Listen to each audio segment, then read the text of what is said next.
Welcome to the Movie Pick, where my dad and his co-host do a deep dive on their favorite movies and all the things they love about them. Hope you enjoy this week's Movie Pick, recorded in Jet Studios, and give us a rating, but only if it's a good one.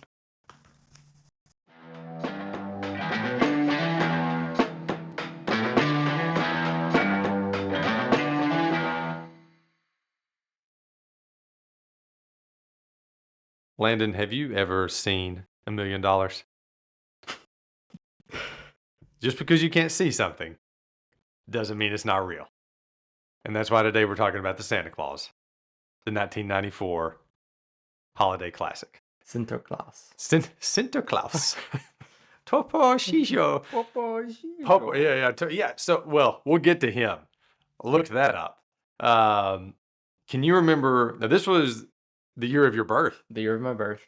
So this came out November of that year. You were born June of that year. Yep.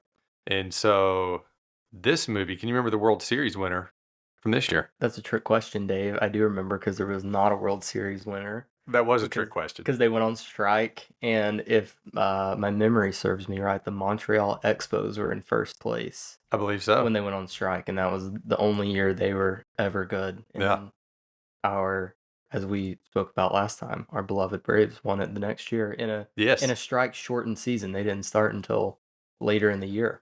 Nice. I forgot all that. Yeah.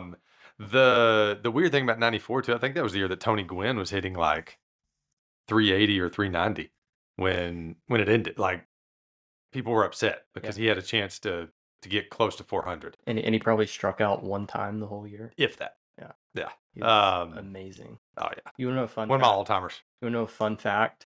There's this video About Tony Gwynn? I'm all in. baseball. Okay, yeah. There's a video I've watched a million times. Mhm. My wife's heard me talk about it, Katie, 1,000 times, and I'm sure she would be annoyed because I made her watch it. It's this video from like when the Braves won the World Series. Yeah.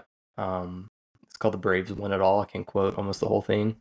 And the first thing, it's like a video of them opening the season at the Rockies, and it was like they had a newspaper from that day, and the day that they came back was like right after the OJ Bronco chase. Oh, nice. In 95. That's awesome. Yeah.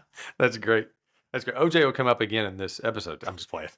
That's probably I think that's the first mention of OJ yet. I mean, the funny thing is, if you keep doing these, OJ will come up. OJ will come up if we ever. Well, the Naked Gun movies. I think Airplane too. Just Naked Gun. I think just Naked Gun. I think just all three of those. Getting my Leslie Nielsen. Getting the slapsticks mixed up. Yeah. So the top 5 from 94. Top 5 box office movies. Number 5 is one that I really do not like. Like, this is a movie that I would have to be forced to watch, which is rare that happens. I can generally find things I like in all movies. The Flintstones. Not a big Flintstones fan. Didn't like the cartoon. Oh, man. I know. The vitamins? Yeah. The vitamins were fine. I did take those as a kid. Number 4 was this. The Santa Claus was number 4. Yeah. Number 3 was, like, when you think of James Cameron, you think of like Titanic and Terminator and Avatar. But number 3 was True Lies. Yeah. Such a good movie. Yes. Like, great action movie. Yeah. And when we say stuff like that again, just a reminder, always on VidAngel or always edited is the way that, I would recommend watching these. Sure. Yeah. Sure, Dave. Yeah. And then number 2 was a little known movie, Forrest Gump. Ever heard of that one? Once or twice. Yeah. And then number 1 was another Disney movie. So they had 2 in the top 5, which was The Lion King. Yeah. So great top 5 other than the Flintstones, in my opinion. Yeah. Like, and that's just box office too. Yeah, that's just box office. Because I believe Pulp Fiction and Shawshank Redemption all came out in 94. Also 94. 94 is a great which are like 2 all-time movies. Yes. Yeah, 94 is probably one of the best. Like, if you went back and looked at the top 20 like high IMDb rated movies, 94 would be up there. Yeah, I feel like when you hear real movie people talk about it, they say I feel like that's thrown around as one of the best. In 95, actually, I mean, that was actually one of the best eras too. It's like 95, it was when Toy Story came out. And, like the first Toy Story. And so Like 95 was also almost not just as good, but there was a lot of really good movies from 95. Yeah. But so this movie had a $16 million budget, which is crazy. That's probably the lowest budget that we've done so far. I bet maybe Karate Kid had a lower budget. Yeah. But like that's not apple for apple because we're talking 94 versus 84. I bet dollar for dollar in the year, this was probably the lowest budget movie we're talking about here. Yeah. First memories of this movie for you. First memories. Yeah. I'm sure I watched it when I was younger. But I'm not positive about that. I just remember I think it's a good movie to kind of get your thoughts about Santa going and like, the North Pole and what Santa's about and some questions, answer some questions. Sure. Start gathering the thoughts. Yes. Putting things together. Go to mom and dad, be like, hey, what do you think about this? Yeah. Yeah. I mean, that's what Charlie was doing in the movie. Yeah. Yeah. But I don't think I remember watching it for the first time that I watched it. So this may get mentioned a few times because there's quite a few movies that I saw on this day. Clueless was one of them, but this was a Thanksgiving Day movie for me. Really? I remember going to the theaters to see this on Thanksgiving Day with my family. When I was a kid, that's what we did every Thanksgiving. Like we would go over to my grandmother's for dinner, and then that night we would go watch whatever movie. I saw Mrs. Doubtfire that way. I saw this that way. I saw both the Home Alones were on Thanksgiving days. But I did want to show you. This was one of my first memories of it, and I'll put this on the Facebook page. Look at this. So this is a comic book promo from '94, and if you look at that, oh wow, and then flip to the next page. So I remembered that because it has a fantastic movie poster, like the poster in general.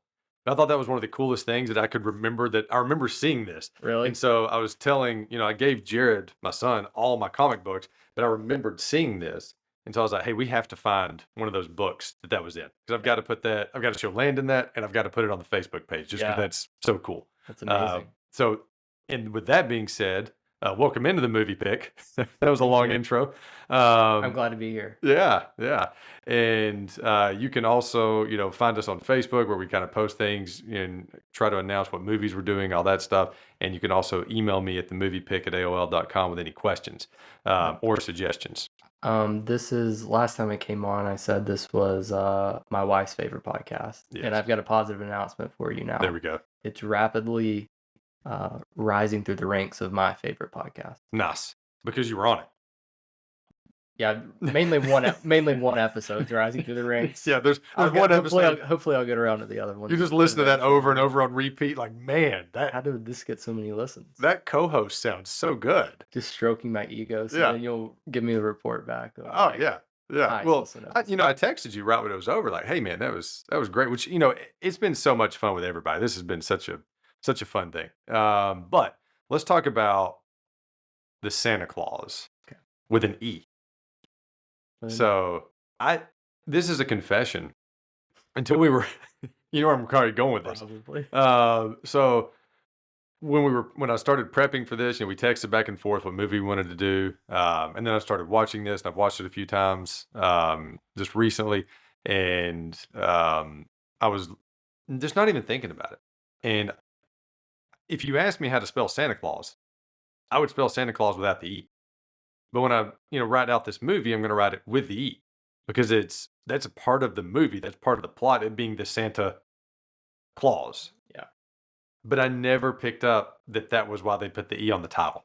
Each movie has its own clause. It does. Yeah. It does. What was the second? The second one. He's got to be married. He's got to be married. And then the third one, he messes up like with the snow globe. If he says he wish he never been Santa before. Yeah. Or something like that.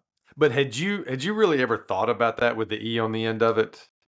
I don't want to make you feel bad. You can. It's okay. A little bit. I mean, obviously not when I was a kid. You're like, when I was 5 months old and this movie came out, I actually noticed like, wow, that's interesting. They put an E on there. I probably watched this, it sounds like, a few more times than you. Probably. So I don't think when I was younger that I thought about it. I just thought of like the Santa Claus because that would also make sense. Yeah. But I mean, I've thought about it. Yeah, because this movie did come out more in your sweet spot as far as like the series in general. So you would have, again, you were born the year this one came out. Now this one for me was gold. Like I was 11 years old, I saw it and I loved it. Yeah. By the time the second one came out, I didn't really enjoy that because it was 8 years later. Yeah. So I was 19 when the second one came out. Yeah. And so I didn't see it until later on. I think after my kids were born, maybe when I saw the second one. Yeah. Now, talking about the series as a whole, since we're kind of getting there, what are your thoughts on the entire series of the Santa Claus movies? Not that I've never watched the show. That's a confession here. That is on my list of to dos for this Christmas. But so what are your thoughts on in general on the three? Looking at them now, I guess they get progressively maybe worse as they go.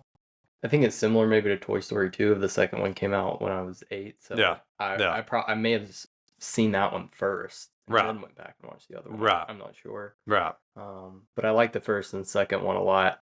I guess if I watched them both for the first time as an adult, I wouldn't think they're the best movies ever, but I think they're good though. And then I remember the third one not being very good. I mean, Martin Short, he gave it everything.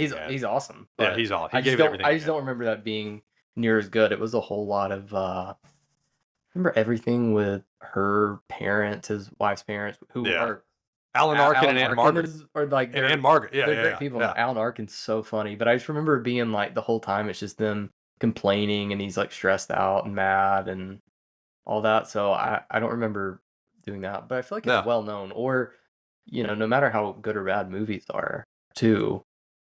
Like for people my age, everyone has seen these movies, at least the first two, and I feel like regards them pretty highly. So the second one, I rewatched it this week. Yeah. And the second one, I felt like when he was pursuing the principal, everything with the principal and everything as our normal Santa Claus was really good. Yeah. Does that make sense? Yeah. I thought everything with the fake Santa that they created, I could not stand. Yeah. Like I could fast forward through those scenes really. That's true. I forgot it goes back and forth. Yes. And the stuff like in normal world. Yes. Is good. I like the other thing I like about the second one instead of the first is, I mean, this one, sure, we'll talk about it. There is some not dark, but just like the stuff with the divorce and Neil and his ex-wife. So I like in the second one, it brings that up where there's not like that weird tension between them, and you can like in the first one you can kind of like think of real life situations that are very sad with that, but the second one, like Neil's just like a goofball and they're like, you're Santa, it's awesome, and they're having a good time. So I like the good times. I did feel like him and Elizabeth Mitchell, who eventually becomes Mrs. Claus, Carol, like she was named for it, but I felt like the chemistry was fantastic. Like actually, as I was watching, I was like, this is really good. Like they're really good together. All the scenes with our normal Santa Claus, with our normal Scott Calvin, all that's really good. Yeah. That's just talking about the second one. The third one, I couldn't find anything I liked. No. The only thing I liked was there was an Abigail Breslin sighting. I was like, oh, she's one of the students. Yeah, she's cool. Yeah. She was like in some movies back then that I really liked. And then her brother was also like that Spencer. Yes. He's the Curtis. Yeah, he was in 2 and 3. Yeah. So I was like, oh, that's cool. He's funny. He is. And so like seeing the connection there, I was like, oh, that's cool. I didn't realize they were in these.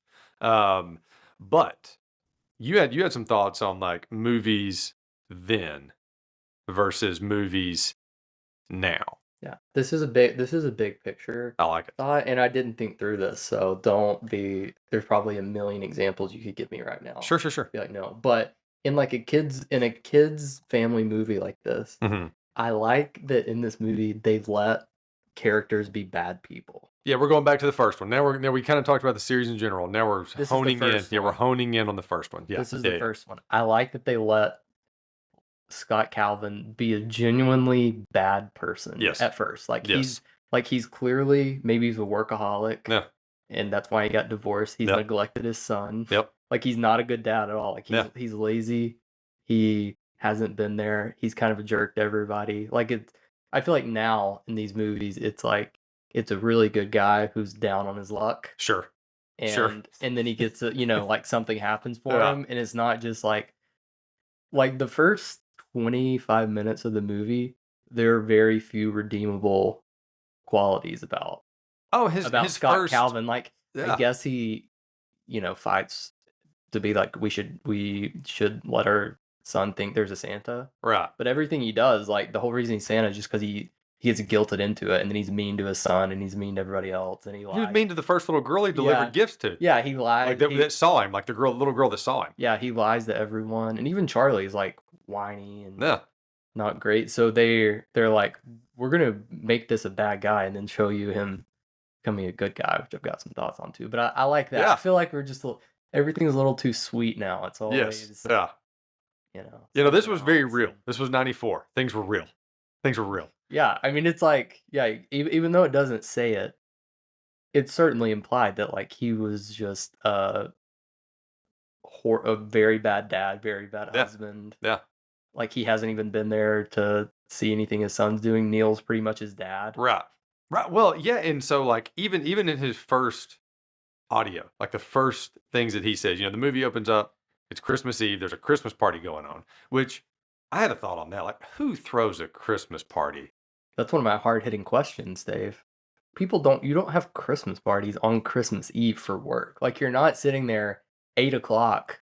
Who knows what time it is, but it's dark. It's dark. So, like, that's when you're supposed to Christmas be with your family. Eve evening, yes, a Christmas party at work is crazy. That's the last place I would be. Yeah. Like, I love my job. I love everything I do.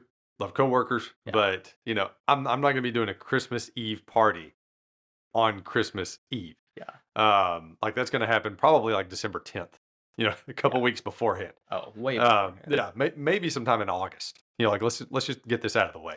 I don't know about your work, but people at mine, like people are planning their time off. Like it's a ghost town. You're just well, me and my office is just me and my wife. So yeah. So actually, I do have a Christmas party on Christmas Eve. We do hang out. Just me and Tia. That's true. Yeah, but so when we're thinking about like Scott though in general, pre Santa Scott, like again, the first things you see of him is he's making jokes about infidelity. Like he sees the lady sitting in, like our families aren't here, and she's sitting in his lap. He's got his secretary sitting in his lap. Like, whoa! And the lady that they recognize him, he cuts her off. Like she's trying to be nice and thank every person individually. He's like, we don't have time for that. Yeah, mid sentence. Yeah, not giving her any credit. Yeah. He had to mansplain the whole thing. All right. So before we get like to cast and crew, I love to do this. What was one of your favorite Christmas gifts as a kid that you received? I have a few. Yeah.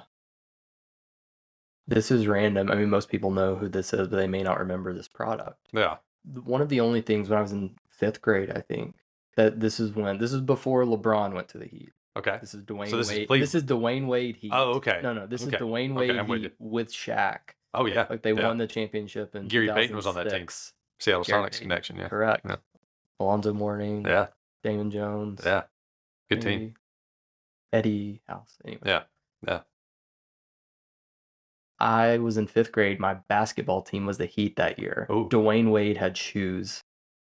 And I was like, Mom, Dad, don't normally ask for a specific thing like this. I'm like, I need those shoes. And in your head, because even the internet wasn't as big then, you're like, it's probably impossible for my parents to find these shoes that I'm talking about. Like I thought, truly, I kept trying to explain it to my mom of like, you got to do whatever you have to do. But I'm like, she probably can't get access to these shoes because it's not like internet. You can just type it in as easily. And then she intentionally for months would pronounce his name. She's like, is this Darren Wade? What's that you're talking about? And so I was convinced because I was. Is this Gabrielle Union's husband? Because I was 11 years old or however it was, and I was like, I'm not getting these shoes. So then when I got those, it was amazing. It was on.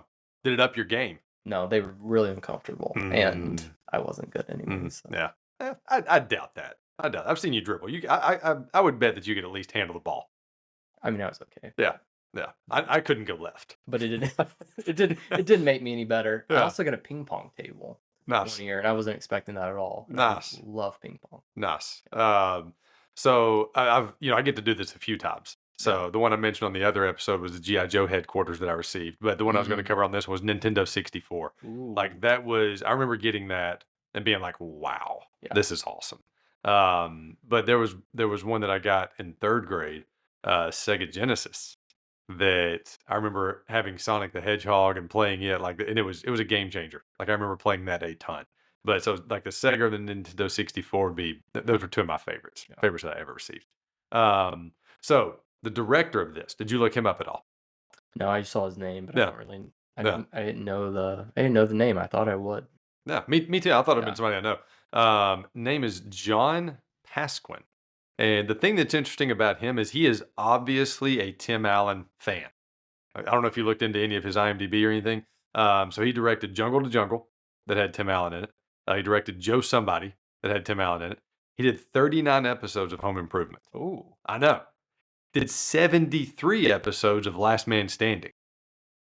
they are collaborators. Yes. And then he's done 10 episodes of Shifting Gears. The new, and I think there's only like 15 episodes of that show out so far. Yeah. So it's almost like Tim Allen is his muse. Yeah. Because I For mean, real. he's done, if you add all that up, what's 73 and 10? That's 83 and 39. Like that's getting close to 122 ish, something like that. He's done 122 episodes of Tim Allen shows. And like I don't know how it used to be in the 90s. I feel like now TV directors those do a few episodes. Like Yes. Yeah. every episode. I mean, I think there are some people that Unless come it's back like one of the alive. creators or something. Yeah, Yeah. there's some people that Yeah. come back live. Like 39 episodes is a lot. That's a lot. Yeah. And especially when you look at 73 of which, kind of a hot take here, I guess. I don't know. So Tim Allen, kind of moving on to him now. He's got 3 big shows he's done, which I wouldn't count Shifting Gears as a big show yet. No. But, he's done Home Improvement, he's done Last Man Standing, and now Shifting Gears. I've watched, since we did Toy Story 2, we talked about Shifting Gears as one of those. I've watched almost all of it now. Just because I like Tim Allen stuff. But Last Man Standing is my favorite.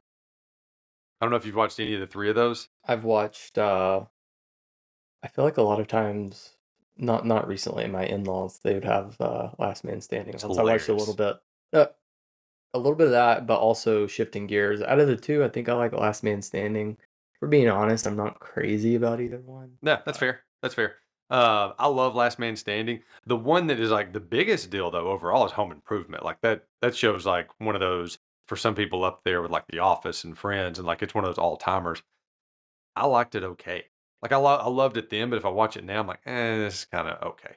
But Last Man Standing is the one that has got stood the test of time for me. Like I love this show, but also really like Nancy Travis. I think she's funny.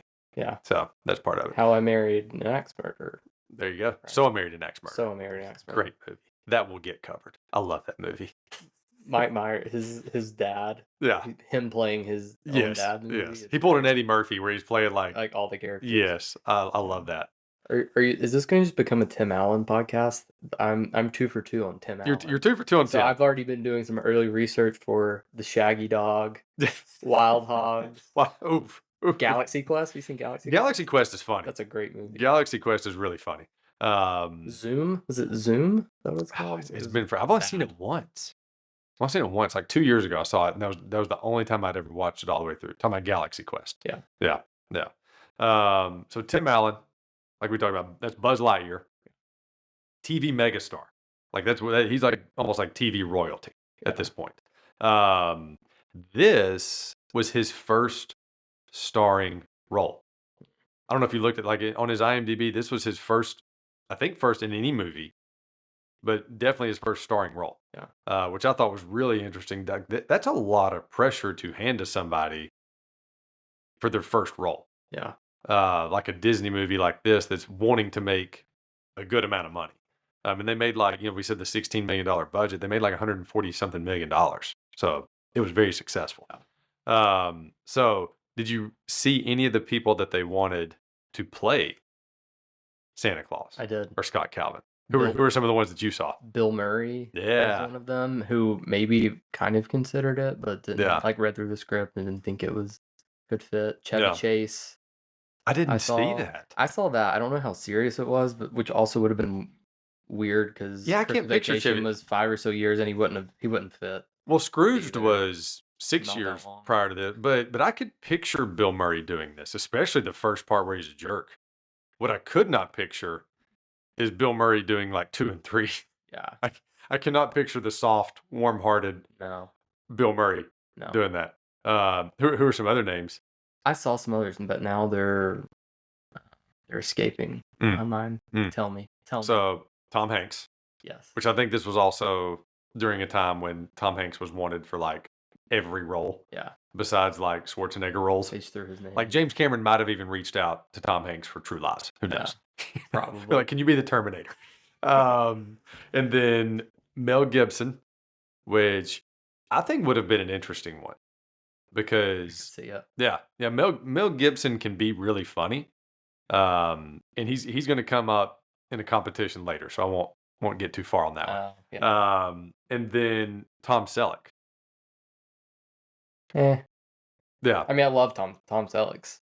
You know, it actually, I hate to say, it took me a while to warm up to Tom Selleck. Oh wow. And I can tell you why. So I loved Three Men and a Baby. I don't know if you've ever seen that. It's got Steve Guttenberg, Tom Selleck, Ted Danson. I've not seen it. I know of it. Yeah. And so, but that was during a phase where I really liked Steve Guttenberg. Guttenberg It was Police Academy. Like I loved all the Police Academy movies, and he was one of the main guys in like the first 2 or 3 of those. And the fact that this was how petty I was at like 6 years old. The fact that Tom Selleck was the main character in Three Men and a Baby, and Steve Guttenberg was like the side guy. I was like, give my guy Steve the main role. Nobody put Steve in the corner. You took a huge loss on your Gutenberg stock. You bought it all up in the 90s. Yeah. This Tom Selleck guy, he's not going to last. Gutenberg. Yeah, Gutenberg will be on a show called Blue Bloods that lasts for 20 years. Nope, you were wrong. Tom Selleck. But yeah, so it was, and that's really the only reason why. Literally, that was it. Like I wanted Gutenberg front and center. I did not want Tom. Now looking back, like Tom Selleck's awesome. That's a horrible reason why. Yeah, I was 6. You know, we have our reasons. But you had some thoughts just on Tim Allen in general. Yeah, I think he's great. I have stolen a thought from someone. I can't remember who I heard it from. Yeah. One of the reasons that Tim Allen is funny is because I think he's like his little one-liner kind of jabs and like his sarcasm. You feel like he's really just putting the knife in someone when he does it. Like you feel it's very funny. It feels like how someone who's actually, it's kind of like how Robert Downey Jr. is in that when he talks, and you're like, I feel like he might be kind of mean in real life like that. Like he could be sweet. Like he feels a little too good at it. Very quick-witted. Yes, but I heard someone say like I think they were comparing like Tom Hanks. Tom Hanks, anytime he's in a movie, he just seems like such a sweet person, no matter what. Like you can't really believe him being mean. But Tim Allen feels like, even when he's in a movie like this, he feels like an R-rated character having to tone it down. Like it always feels like that word is on the tip of his tongue, and he's got something to stop it. Like he's so good at like bringing that genuine frustration out at someone and being like this is a bad guy who's having to make himself be in a kid's movie. Which is what makes him so good. Yeah, even the character of Scott. Yeah. Cal, I'm not even saying, Tim Allen, whatever, but he does just feel like he is like a real person would be, like a dad who, maybe a little grumpy. Yeah. And he's having to like tone it down. But he's like some of the lines, even though it is a kid's movie, some of it's like cheesy, whatever. Some of his things he says, you can tell probably he made it up. Yeah. On the spot he ad-libbed, but he's very funny. Like how he talks to Neil is great. And it's extremely believable. Oh yeah, very condescending to Neil. And that's him at his best. Like when he was on Home Improvement, he would always mess with Al. Yeah. His co-host. Always mess with Al. About his flannel shirts and all that. Now I love flannel shirts, but he would always mess with Al.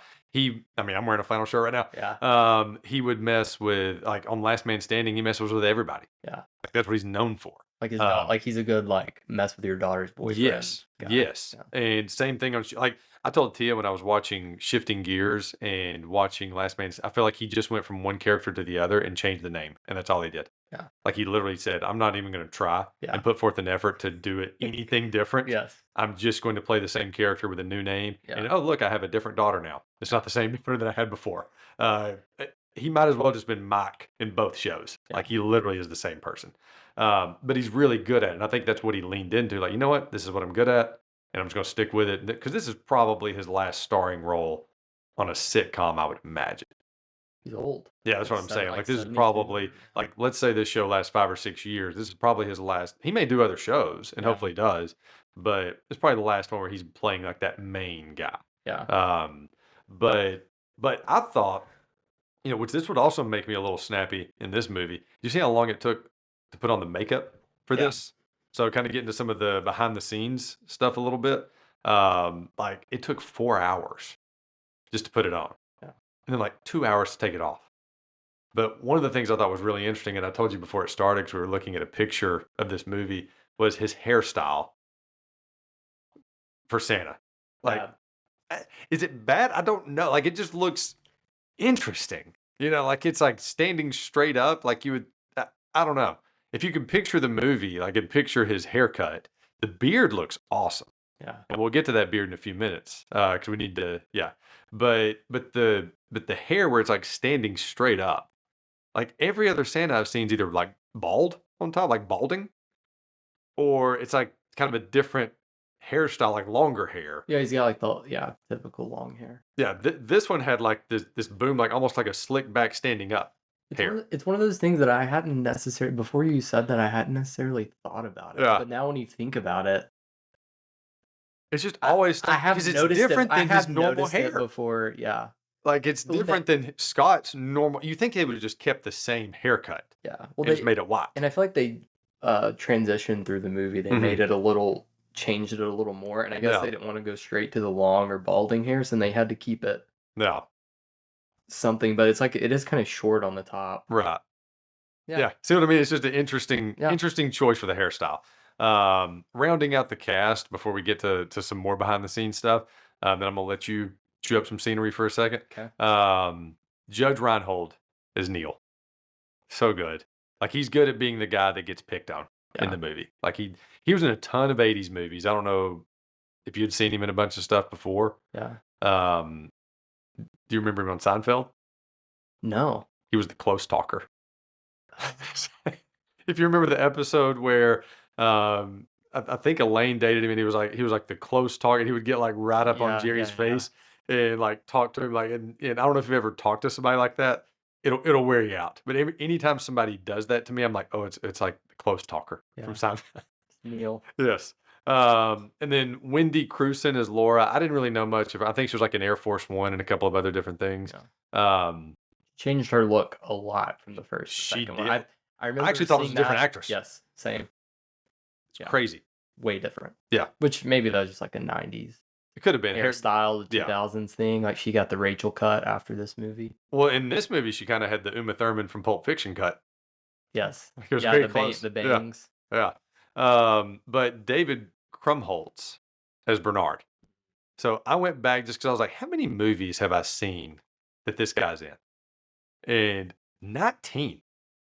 Like that's You've seen crazy. 19? I've seen 19 movies that have David Krumholtz in them. Because I was like, I feel like this guy's been around forever. You know what I'm talking about, Bernard. I know. Yeah, Don't. This is a major VidAngel movie or parts of it. yeah, Oppenheimer. yes, He's yeah, great in that. yeah, yes, Isadore Robbie, I think, yeah, is who he plays in it. yeah, And yeah. But I don't. I've seen shows, I believe, with him. yeah. But I don't think I've Now seen. we'll look afterwards because I don't want to bog us down in a David Krumholtz I've spot. got Krumholtz thoughts. Good, but I don't want to like look through his full IMDb while we're sitting here. But I'm telling you, we'll look at it afterwards and I'll share. There's like 19 movies that I've seen. I literally counted them. I was like, this is crazy.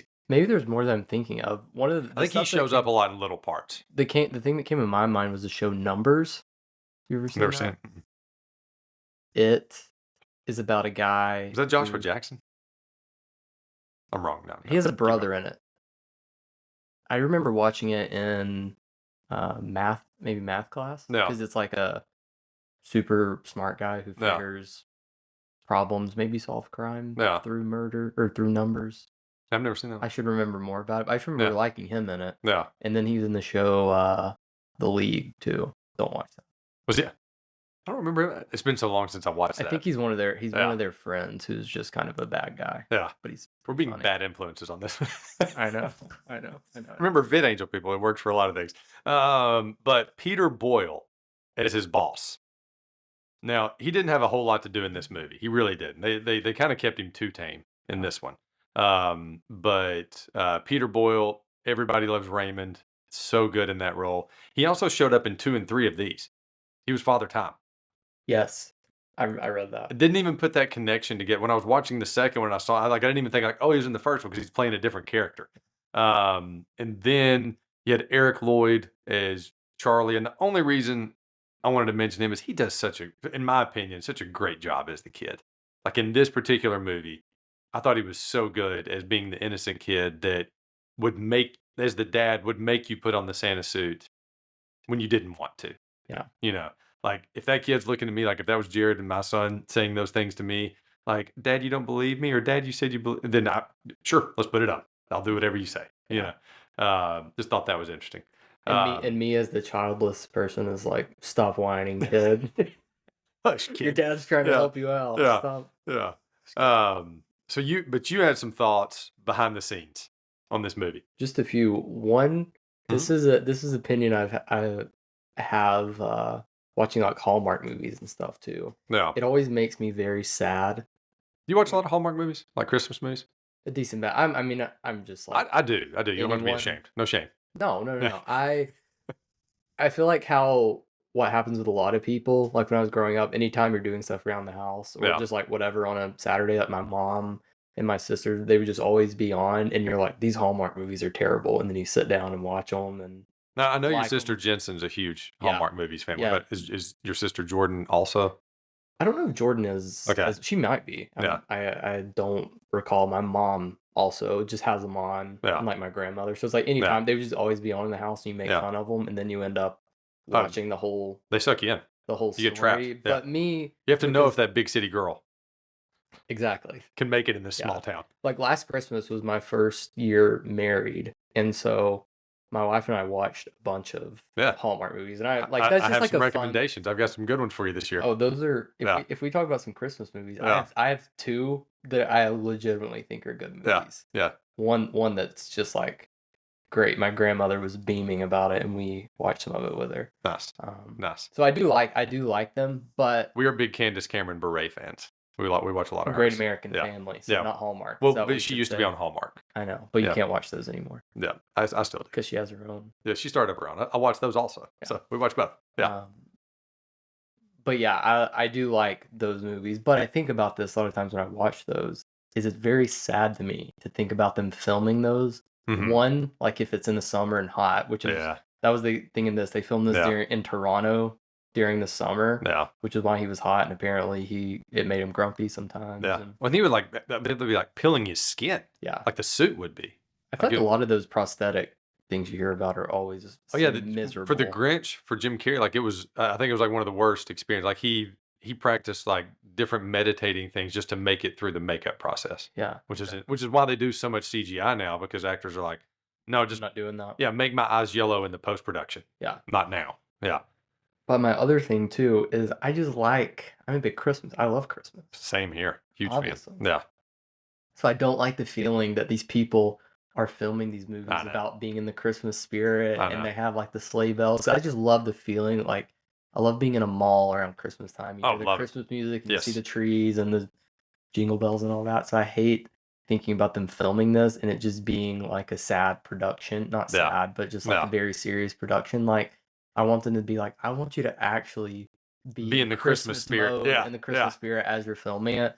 So it always just makes me sad thinking about like, no, this was in the summer and it was just a set and nobody cared about Christmas. They just went home in their normal clothes with no Christmas decorations. It just makes me sad. Yeah. So I listen to sometimes I'll listen to the Office Ladies podcast, and it's Jenna Fisher and Angela. Yes, I cannot remember Angela's last name. I believe her name in real life is Kinsey. Maybe. Yes, that sounds right. But I like their podcast, and they'll go by episode, and they were doing one of the Christmas episodes, and they were talking about how hot it was and how warm it was, and so you think about that with sitcoms and everything. So it does take a little bit away when you're watching. You just have. It's just like anything else. You just have to suspend. You have to put the disbelief out and just watch the movie and enjoy what you're watching. I try to watch every one of the Office Christmas episodes every year. Same for me with Friends and Thanksgiving ones. Friends has some of the best Thanksgiving episodes. Yeah, they're one of the only shows I think that does a lot of Thanksgiving episodes. You ever seen the show Psych? think we talked about this. So I know our friend Bradley, your brother-in-law, my friend Bradley, like loves Psych. I know he's a huge Psych fan. My brother-in-law, not my friend.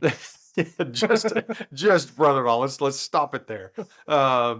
But yeah, person you have to spend time with because of obligation. But like I know he loves that show, and I know you love that show.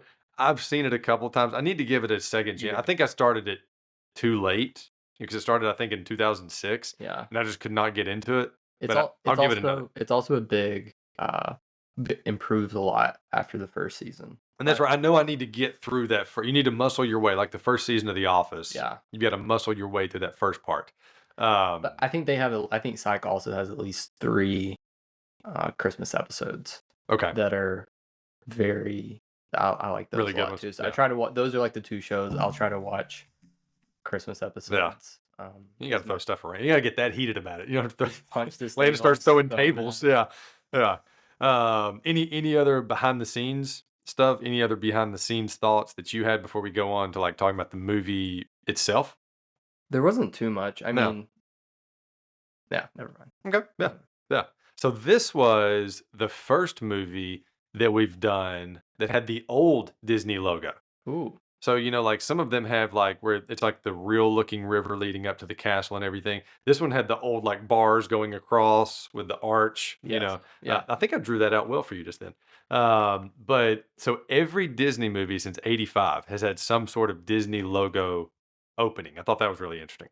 And I would have never guessed the first movie that had this logo. And it was Return to Oz. Have you ever seen that one? No. Really weird sequel to Wizard of Oz. And like it's a legit sequel to the Judy Garland Wizard of Oz. So that one came out in like 38 or 39. This movie came out, Return to Oz came out in 85.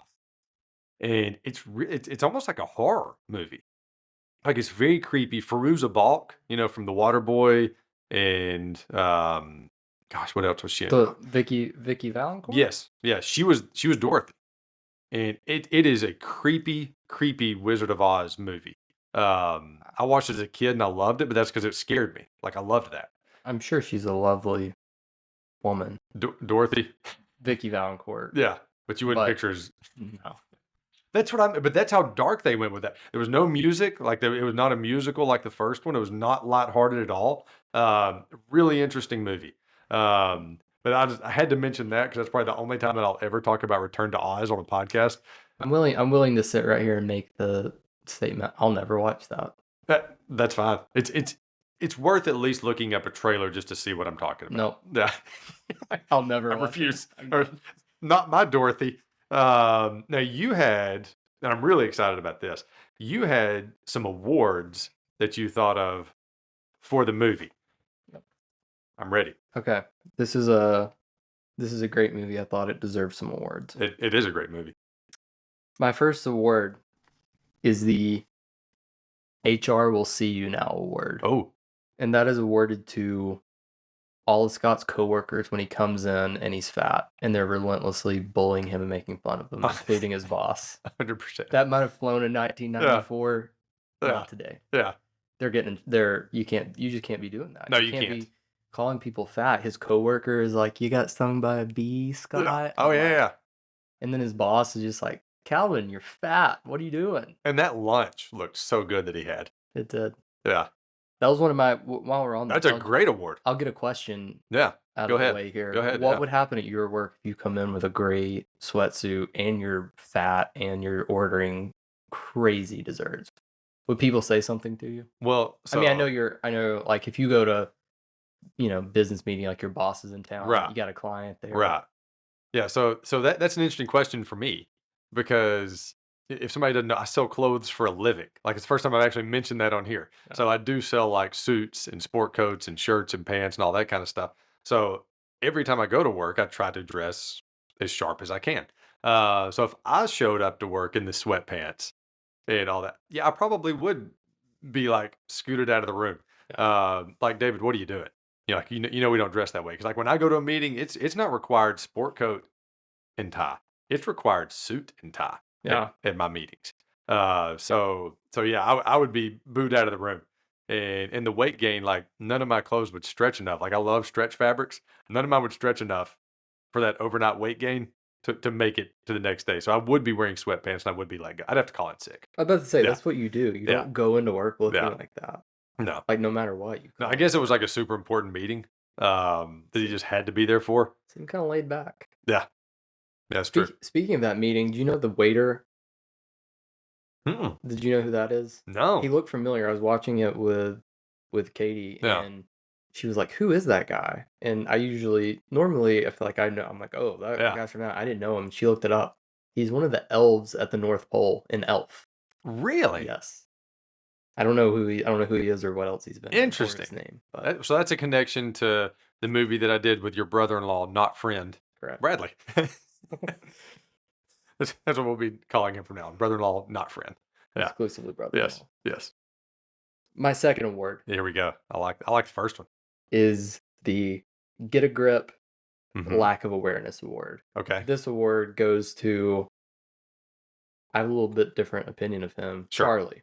Sure. Because Okay. Charlie has to chill out with constantly yelling about his dad being Santa and having no awareness. Yeah. Like, Charlie, you're screwing this up and you're going to Yeah. make your dad go to prison and you go to you have to go away because you can't be quiet for a second. Sure. But then Scott doesn't even think to tell him that until it's become a serious issue where they're And offers him $5. judges involved. Yeah. Where they're like, just, it's cool if you think I'm Santa. Stop telling everyone that. Yeah. Like, So I don't care how had not young thought he about is, that. Dave. Yeah. Charlie's got to calm down. Like, he cannot be yelling about that. Yeah.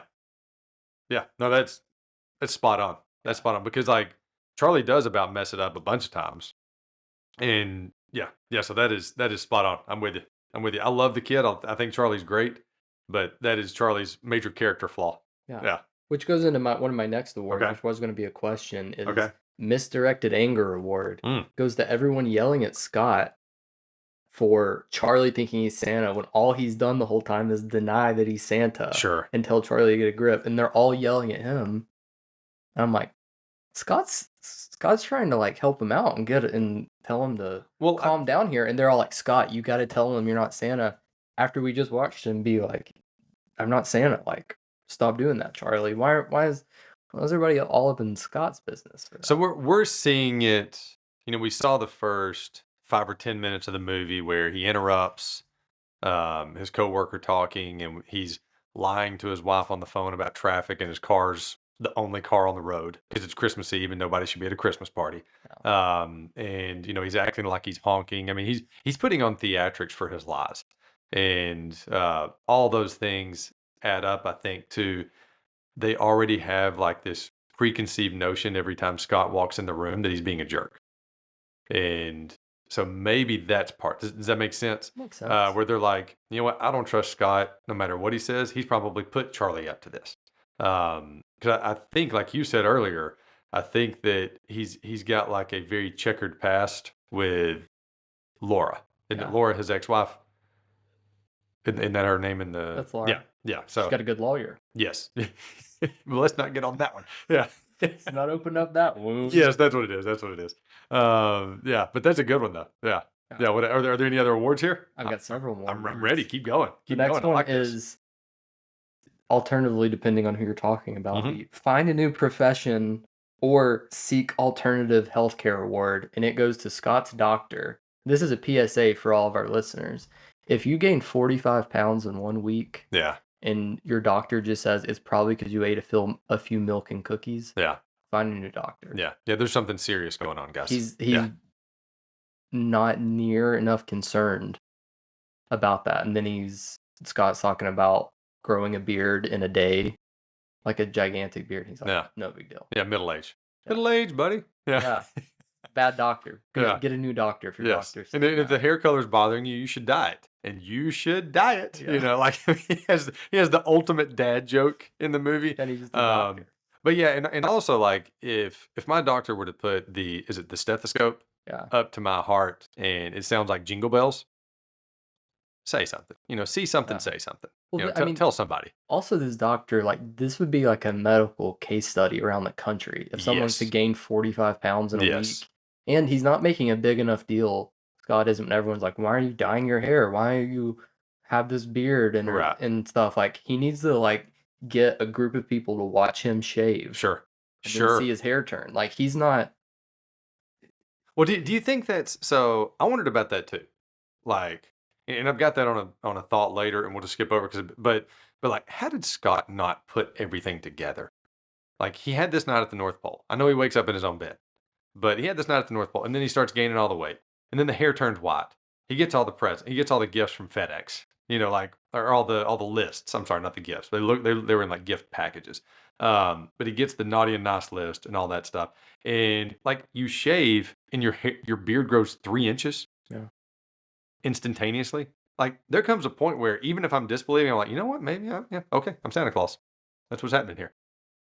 So like that always bothered me a little bit, like plot wise. Like, Scott, come on, man, that's the lack of self awareness. It's just the denial. I mean, you turn around, there's 8 reindeer following you at the zoo. Yeah, you should start getting a clue. Yes, kids lining up at the soccer game. Yeah, to sit in your lap and tell you what they want for Christmas without prompting it.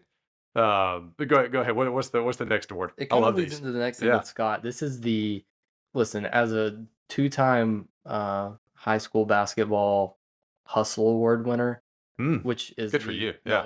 No, it's you're not actually good enough for us to give you like a real offensive award. or defensive award, but like, you were at every practice and you tried hard, and you did what you're supposed to do. Yeah. I respect that award. Scott gets the no hustle. None. He gets the no hustle award, or lack of initiative award, because he did very little. Like, he's at the soccer game, and he's just like, "Oh, don't take Charlie." No, like, he's like, you should be doing every single thing in the world to prove I'm not trying to do this. He just kind of gives up. Well, and the weight might have been bogging him down at this point. He's a little sluggish.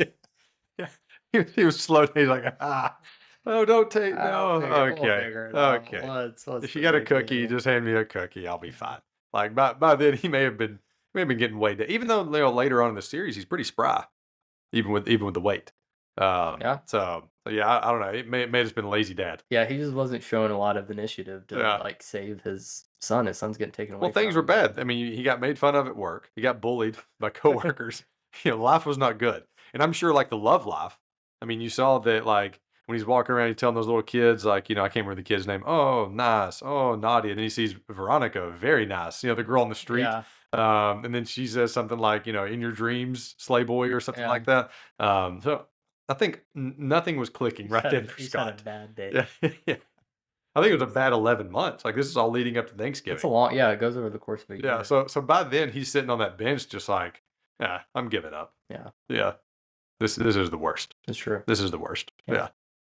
All right, what's next? I like these. My next award is the Bad Parents Award, and we have 3 people sharing this award. Oh, yeah. Neil, Laura, and Scott. Yeah. So at various times throughout this movie, Scott has just neglected his son, taking him to Denny's on Christmas Eve. I mean, nothing against Denny's, but Neil... No, we're going to talk about Denny's. Neil tells him he's not Santa. Yeah. Or tells him Santa's not real. Yeah.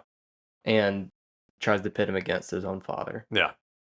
Yeah, not a fan of Neil. Neil and Laura let Charlie quit in the middle of a soccer game and walk straight across the field. I noticed this 100%. Yeah, they're teaching him horrible lessons. Yes. I'm so glad you brought that up. I noticed it. Like, she's freaking out about Scott. Yeah. Like, that's the moment where she's truly freaking out about Scott's appearance. And they show up late to the game too. He's already in the middle of the game. Yeah, they show up late, which, I mean, it might have been a work thing or something. Stuff happens. Those look like work clothes. That's true. They were recreational clothes. Yeah. She was in a t-shirt and jeans, I believe. Yep. I don't think Neil was wearing a sweater because it looked like summer. No, he was in a button-down shirt. He was constantly dressed nice. Well, I mean, not nice like but dressed up. Yeah. Because the sweaters were awful. Truly awful. They were. But yeah, so they show up late and then they take him out. So like that's the one rule for my kids is, like, when we start a sport or we start whatever, like, no matter what it is, if you start it and you don't want to do it anymore, that is fine. Yeah. But you're going to finish whatever season that we signed up for. Yeah. For a lot of reasons. Yeah. And we won't go into those because I'm just boring everyone with my. But I agree with you. When I saw them, my dad had the same rule. Yeah. When I saw him take him out of the game, I was like, no, he finishes that game. And just walk straight across the field. Yes, and you took him out. Like, you overrode the coach. Every recreational coach right now is sitting there like, yes, saying don't let them out of the game, because those parents just went in and took over. So yeah, we're sticking up for you, rent coach. Yeah. Sticking up for you. Come on, guys. Yeah. And then Scott kidnaps him, takes him away, whatever, for maybe up to a month. Yeah. And then when he gets back, Neil and Laura not concerned at all. They're even like dressed up like it's festive. Yeah. Like I would not be. So the night he shows back up, yeah. Like, I mean, they are standing around looking bummed, but she's wearing like a nice Christmas sweater. But then when he gets back, like from their point of view, Scott has kidnapped him for a while. Sure. Probably like 3 or 4 weeks. And then he's talking to him and he's like, no, can me and Charlie just talk for a second? No. Alone? No. And they're like, yeah, sure. No. No. Yeah, Scott wouldn't be anywhere near. No. No, especially with the past, like we talked about. There's obviously a bad past with Scott. And then the way the whole thing's been that year, like the way Scott's acted that whole year. Yeah, I'm not letting you. Not letting you. They're just not. They're not setting their. No, they're not on their succeed. Not. Yeah, I don't know where Neil got his degree. See that degree, but any other awards? Yeah. Keep going. Okay? Let's do it. Yeah. Yes, I'm here for it. I had too many. I had them, and then I just thought of more. Yeah. My next is the no nonsense. Bring your lunch pail to work. Hard hat award. That goes to Bernard. Bernard makes it because nobody else seems. They don't seem concerned. This whole movie, Bernard is about business. Yeah. He's like, I mean, he's got a good attitude. He's nice with Charlie. He even gives them suggestions on how to make the turkey. He's like, y'all ever heard of turkey based? But everything else, like Scott's in like, I don't want to be Santa, I don't want to do this, and Bernard's like, we have 1 year to get these presents done, buddy, and we're keeping this shop running. Yeah. Like he's about it. And he doesn't want to slow down production either. Like, when they're talking about, like he's trying to tell him what the list is. Yeah. He's not wanting to even slow them down so that other elves don't sing. Yeah. He's like, let's keep this going. Because he knows if he says he's making a list, then they're all going to start singing, checking it twice, going to find out, Yeah. So yeah, Bernard's all business. Yeah, he's a very straightforward guy. He's knew how to win over Charlie. Yes. Here's a snow globe. Check that out, kid. He's great. Yeah. Bernard's the most competent character in this movie. Yeah. And I wouldn't say he's disrespectful to Scott. He's just being like, this is how things are. You need to accept it. Unlike the first elf who wins the good luck getting a promotion, buddy award when he first gets to the North Pole and he tells him, I'm like, that's wild. That's your new boss. You have to be like, this. If you get a new boss, you are. Wait, which elf are you talking about when he first gets there? That tells him that he's got shoes that are older than him. Oh, that elf. Okay. I thought you were talking about the North Pole elf that went out there. That one too. Nobody seems, except maybe Judy, seems that guy was creepy. Yeah. That little elf that just walks out. Does it in the keypad? Yes, like that lifts up the North Pole where he can go down into the North Pole headquarters or whatever. That little elf that's been, he's obviously banished to the outside job because everyone else is underground. Yeah. And he's the guy that's outside. Yeah, just hanging out there by himself. Yeah, he got in trouble. You got. Yeah, they land there and he's like standing there, and in the music that's we'll get to that. Yeah. What other awards? What we got? I'm almost done. I'm almost done. I promise. No rush. No rush. I love it. I've got 2 more. No. Who do you think you are award? Okay. This goes to, I don't know if it's the principal or guidance counselor after the career day at school. Yeah. Okay. Yeah. She's talking to Scott like he's 4 years old. Sure. And why is she so involved in this? Is she the principal or guidance counselor? No, that I would have to. We'll have to fact check that one. I think both of us are blank on that one. It seems like principal. Yeah, I would say principal would be my thoughts. And maybe she had a big office. I don't have children. I did go to school. Yeah, you were a child once. I was a child once. I have many people involved in my exclusively. Friend. Yeah, in your family, there's or my exclusively brother-in-law is an administrator. There's 5 teachers in your family, in your immediately family. Yeah. Or teachers or admin. 5 out of 6 out of my sisters, their husbands, and my parents. And your parents, that's what I'm saying. So I feel like I have a good idea. Normally, these kind of issues aren't handled directly from the school. Like there is an incident in the school, but a kid saying that his dad is Santa is not something that the parents go to the principal office for. And she tells him, Scott, this is what you need to do. And then he stands up and she gets her pencil and is like, sit down. Yeah. No, ma'am. Yeah. Who does she think she is? Well, this is 94, a different world. 31 years ago. I'm just life saying, was different. this is a little individual responsibility. I don't want to get into No, I agree. any thoughts here, I but hadn't like as thought a about parent, that. you Yeah. can't sit there and be and let them do that. Which Neil and Laura were on her side, Yeah. so Yeah. that kind of makes sense. But I'm like, Yeah. Scott had 3 out of 3 in the room against him. yeah, No. but it's not like he's abusing the kid. I mean, it's a kid thinking his dad is Santa. Right. And as I mentioned earlier, all Scott's done has been like, Charlie, stop saying that. I'm Right. not Santa. I just Right. sell toys. Right. Yeah. Even in front of the room, he said that. Yeah, he's not encouraging it Right. at all. And I didn't think about that. And they're in there treating him like she's treating him like he's 4. Yeah. And like telling him sit down. And we're going to talk about that career day too. That was interesting. This is my last award. I like and then it. I'll give it back. I like I'm it. sorry. No, I'm loving it. No, you're not. This is we're here to back and forth, rat-a-tat-tat. Yeah. My last award is lines from this movie that you could have heard in church award. Oh, okay. Seeing isn't believing. The opener. Believing is seeing. Yeah. Or they don't have to see this place to know it's here. Yeah. They just know. Yeah. Amen. Did you hear that on Sunday morning? Or did you hear that from the ClausE? You could hear it from either one. Yeah. 100%. Yeah. Yeah. No, it definitely had some thoughts there where it made me think spiritually. Where I was like, oh, that's good. I'll save that for a Sunday school lesson. Yeah. You know? Yeah. Yeah. No, it definitely had some good ones. Write that down. Don't tell them where that quote's from. I'll give the credit. I don't mind. Judy the elf. Yeah. I thought something about Judy. Judy, my mom. Yeah. Judy the mom. Judy the mom. All right. So the soundtrack of this movie, like, it is a mixed bag. Okay.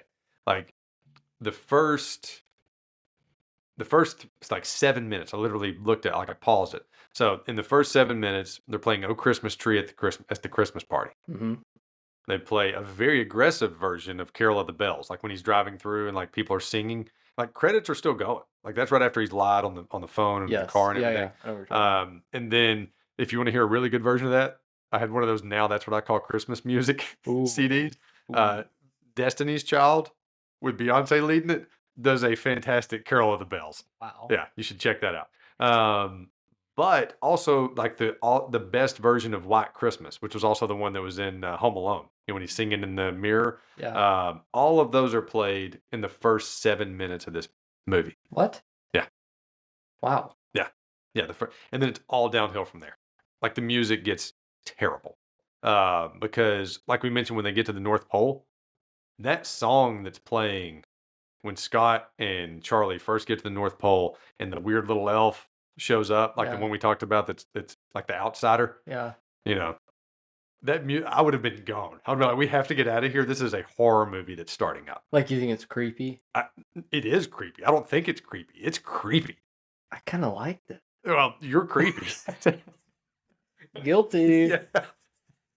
Because, like, when I heard that, I was like, oh my gosh, like, I want to get away from this place. Like, this is making my body tense up. And then please, after you watch the movie, most of the time when a movie ends, we turn it off. The other night I was working on this and the movie ended and I was still, like, writing down some notes and, like, typing up some things, and the like closing credits song starts playing. It's like the worst 80s Luther Vandross sounding song that I was like, oh, what is this? So I encourage you, just for the fun of it, go check out that closing credits song that does not fit the movie at all. Like, it fits nothing about the movie, where I'm like, this is not the tone of this movie. This sounds like this should be, like, connected to Dirty Dancing or something. But so the Denny's diner, or the Denny's dinner scene. Denny's diner dinner. Yeah. Oh man. So we're going to do a favorite scene competition. Like, I'm just, spoiler alert, that's going to come up. That's going to be up there for me. I think one of my favorite things is all the guys there. Like, did you notice how they interact with each other? Like, every dad. They all give them the look. The dad nod. Like the hiking. Like, if you're walking by somebody and you're hiking. Single dad. Yeah. Yeah, you give the dad nod. The one even had the burnt hand. Like, he really failed. But at the restaurant, like, Denny's really lets us down in this scene. Yeah. There's no eggnog. Which, are you an eggnog fan? No. Oh man. So I love eggnog. I can't say I've really given it a fair shake because it just sounded gross to me when I was younger. That And so I think I yes, might like it more than I think that yes. I do. So I think it's all the word nog. Like I'm like eggnog. Like it just there's something with the way you have to say it where it's like that just doesn't sound appealing. Well, I also though don't normally want to drink things that I think have egg in them. Yeah, that's true. That's true. That's yeah. Can I have a sip of those scrambled eggs over there? Yeah. But no, eggnog, I love it. It's super rich. Like it's very, like Is it thick? yes, and very sugary. I love like an eggnog latte around Christmas. Mm. Those things are fantastic. Like I love it. Love eggnog. Like we keep it on tap. Like the day after Thanksgiving, we have it on tap until probably New Year's. Yeah. Like it's around here. No chocolate milk That's you and can't do that. and no apple pie. Like had And the waitress is unapologetic. Judy, Judy the waitress is unapologetic. Yeah, because it's Judy the waitress and Judy the elf. And Judy the Yeah, two mom. Judys in this. Yeah, and Judy, my mom. Yeah, Your mom. Miss Judy to me. yes.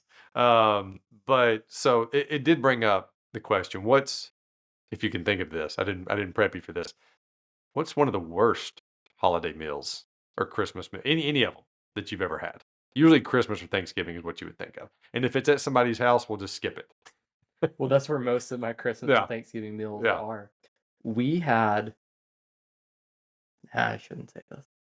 I mean, it was a work thing Oh, okay. that we Yeah. had. Yeah. Well, okay. Well, I won't make you answer it. I did have I mean, one. if anybody from work, I don't think anybody is Yeah. listen to this. Yeah. They may. You never know. It wasn't good. It was Yeah. it was like I think it was a COVID year. Oh, okay. So it was like they just had it in a to-go box for everybody. Like we always have like yeah. a Yeah. So it wasn't a that it was a bad Christmas. meal. It was just kind of depressing because of the circumstances. Yeah, and it didn't seem like, some people like throwing curveballs. Like Yeah. I've had like family things because especially if you have like four things, sometimes families will be like, well, everybody's doing the turkey and hams. We're Yeah. gonna have like Mexican food for Christmas. Yeah, And like we've yeah. done that a few times. Yeah. and that's Lasagna. always- We've done lasagna. Quite That's a few always a times, knockout of the park. But Yes. then sometimes people try to throw the curveball and you're like, this just isn't. Yeah. Don't.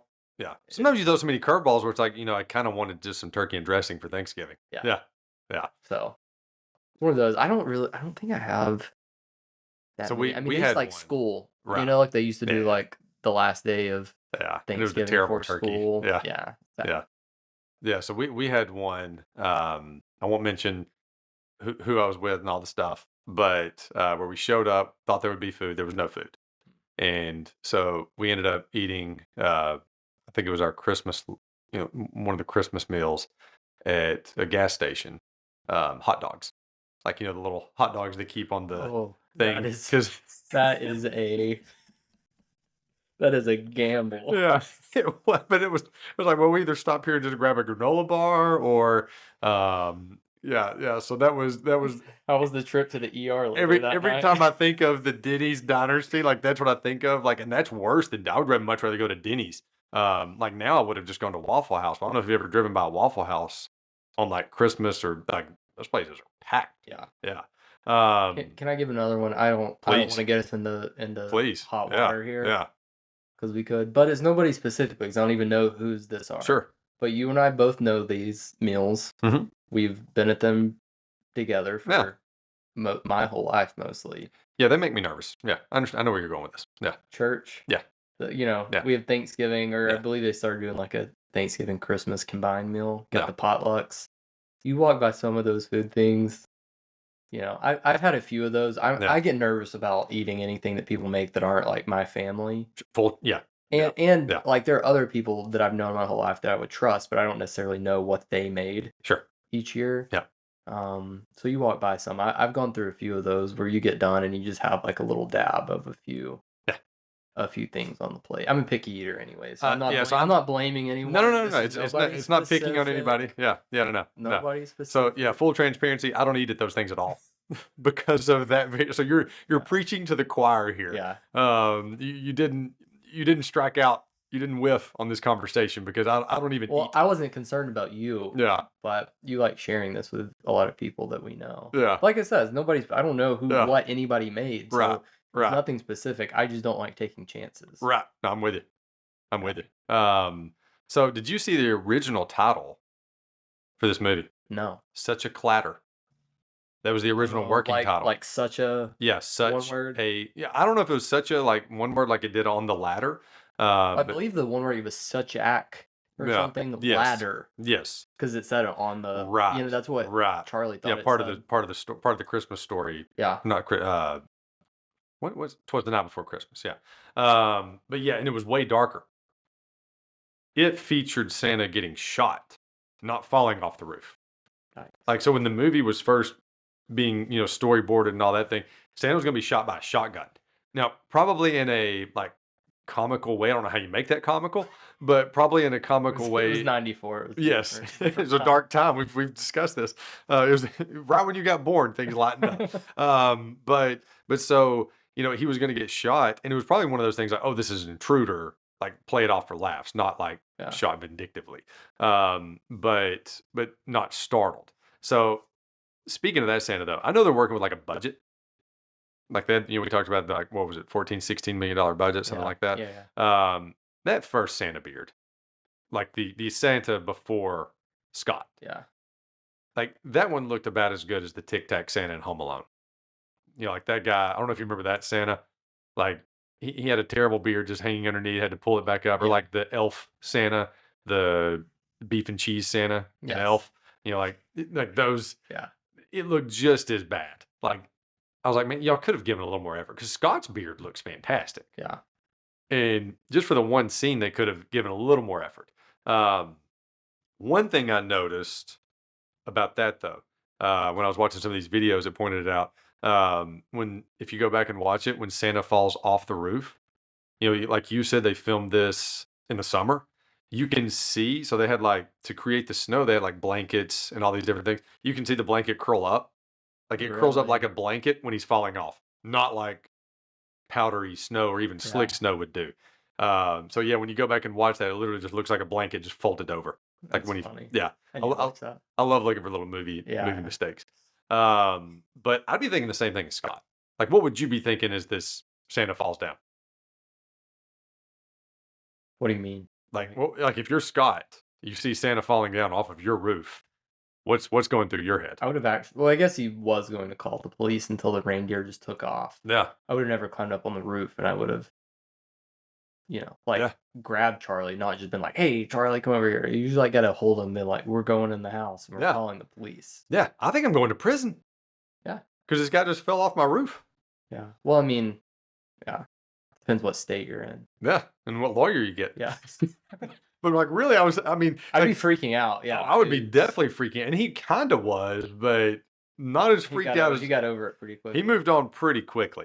So I've got if we want to wait, I've got some questions about that Santa. What you got? What you got? No, let's do it. Did he die? What happened to him? That's loaded. That's a loaded question. Because he just faded away. Yeah, and he does a little wave. Like the hand just moved a little bit. Yeah. So I was gonna save this for later, but let's go now on that Santa. I do think we should watch the Santa Clauses. I think some of that gets addressed in that show. So I think that's part of that show is Scott wanting to retire as being Santa. Now, this guy, there's a lot of evidence that this first Santa was not good at his job. I've got some thoughts about that. Yeah, because we're not here to ask the easy questions. We No. can't, just because he's Santa, we can't give him a free pass. Skipped out on Neil's weenie whistle. Skipped out on Laura's mystery date game. Like they didn't get either of their gifts that they wrote to Santa for. He also made a ton of noise when he got to Scott's house. And you can't tell me once during his career as Santa, he didn't get startled by somebody. And he acted like it was the first, kind of acted a little inebriated up there. Yeah, maybe it's just drinking old. On the job. Or maybe old. He's just not as sure-footed as he once was. He can't be putting he didn't have those donkey feet. Yeah, you can't be putting people just on a roof. Yeah. Yeah, but yeah, so there's a lot of evidence. And if you notice, I'm sorry, go ahead. No, you've got a thought. Go with it. We go back to the North Pole. They don't care. I did not see much mourning going. No, those elves were like, "Hey, you're the new boss." Yeah. And then like the next year, Scott Calvin seemed pretty beloved. if something happens by the end of the Oh, thing, if something yeah. happens to him, people are Yes. upset. This guy, they didn't miss a beat. Everyone was there. They were cheery. They They're at just one like, point, they yeah, said last we're guy, 86% better, yeah, like 86% higher satisfaction or something. yeah, Like, last guy fell off the roof. All right, you're in. But yeah. that was, it does not it does not speak Which well. hopefully leads to he retired and he knew he was going to retire and that he was scoping out Scott's house and knew that Scott was a good choice to be Santa. Yeah, that could have Uh, been. I did that's a think about theory out that. there. That's a theory out there. Like Yeah. it was a planned thing. Like Yeah. he knew like that's the reason Yes. Charlie heard him is because they needed to make noise. They knew that Right. was gonna happen. Right. And uh That is one of the theories. If you go out there and look up like this movie Santa Claus theories, that's one of the theories out there is that that's the original, the first Santa planned this. and he left and told everybody like Yeah. been a great run. But I'm not gonna be back. You're gonna have a new guy. I'm still going with they didn't like him. That's way better. Yeah, There's because more fun. well, because they also come up like, no, Charlie helps with this, but and this is stepping on a little bit later, but I don't care. Charlie helps with this, but they do come up with a lot of, what is it, Quentin, R&D, research and development. They Yeah. come up with a lot of things that help out this Santa that didn't help out the old I Santa. mean, it's a tale as old as time with any job. Yeah. Is that like you got a guy that's been around too long? He's stuck in his old ways. He was like, this computer thing's going nowhere. What are we talking about? Email. Yeah. And everyone's like, ugh, can't wait for this. Don't send me a text. Give me a phone call. And then the next day he's gone. He's like, okay, we have a list of 50 things we've been wanting to do Yeah. for, in this case, 700 years maybe. Yeah. And they're like, all right, we gotta, we're implementing. Time to up our game now. Yeah. Yeah. Like, well, that is hilarious. Let's join the 21st century. That is great. That is great. So the first guy that he sees on the road, when he first gets in the sleigh and they start riding, he's in his boxers, which is just hilarious. So the first guy they see on the road and they ask for directions. The only reason I want to mention this makes me think of my dad every time. Because my dad is one of those that would still love, like even though we have GPSs on our phone, he would still love to go into a gas station and just be like, now, how do I get to wherever, Amelia Island? How do I get to Amelia Island from here? And he just loved having those conversations. Like Scott's asking the guy, like, how do I get to 94? Like he's trying to play it off. Or like your dad my dad does this too, will call me when he's on the way, like when I lived in Atlanta, Yeah. and be like, hey, which way should I go if there's some like traffic or something? I'm like, Yeah. I promise you the GPS will know better than I do. 100%. Like I can tell you maybe one kind of alternative route, but otherwise, like, I don't know. But they just like to talk about. So, it's yeah. It's like talking about sports to dads, and it hasn't hit me yet. So I don't, like where I love to talk about the directions. Yeah. Maybe one day. Well, and you'll be like, I know a different route to this. It's faster. Yes. And then you go that way. Yes. It's 30 minutes longer. So and anytime, you don't actually know that way either. Anytime we pick up my parents and we're going to go out of town, like not just like driving around, but if we're going to go out of town with them, I will joke with my dad, and like every road that we take, I will say we're about to take a left on whatever, like we're about to take a left on 27, then we're going to take a right on 75, and then we're going to, like whatever it is, just to mess with him, just because I love messing with the direction thing. Yeah. Like he'll call me if I'm driving somewhere, or if we're talking, I'll tell him what road I'm on, all that kind of stuff, just to have fun with him over it. Yeah. But it makes me think of my dad every time. Every time. Awesome Santa suit. Like, did you notice this Santa suit? Vintage.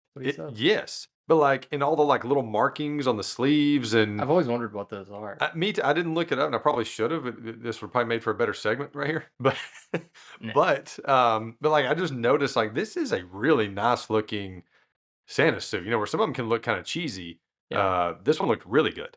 Just had to mention that. Got the microphone in the end of the. Well, that was another one of Charlie's things they added. That wasn't for the old Santa.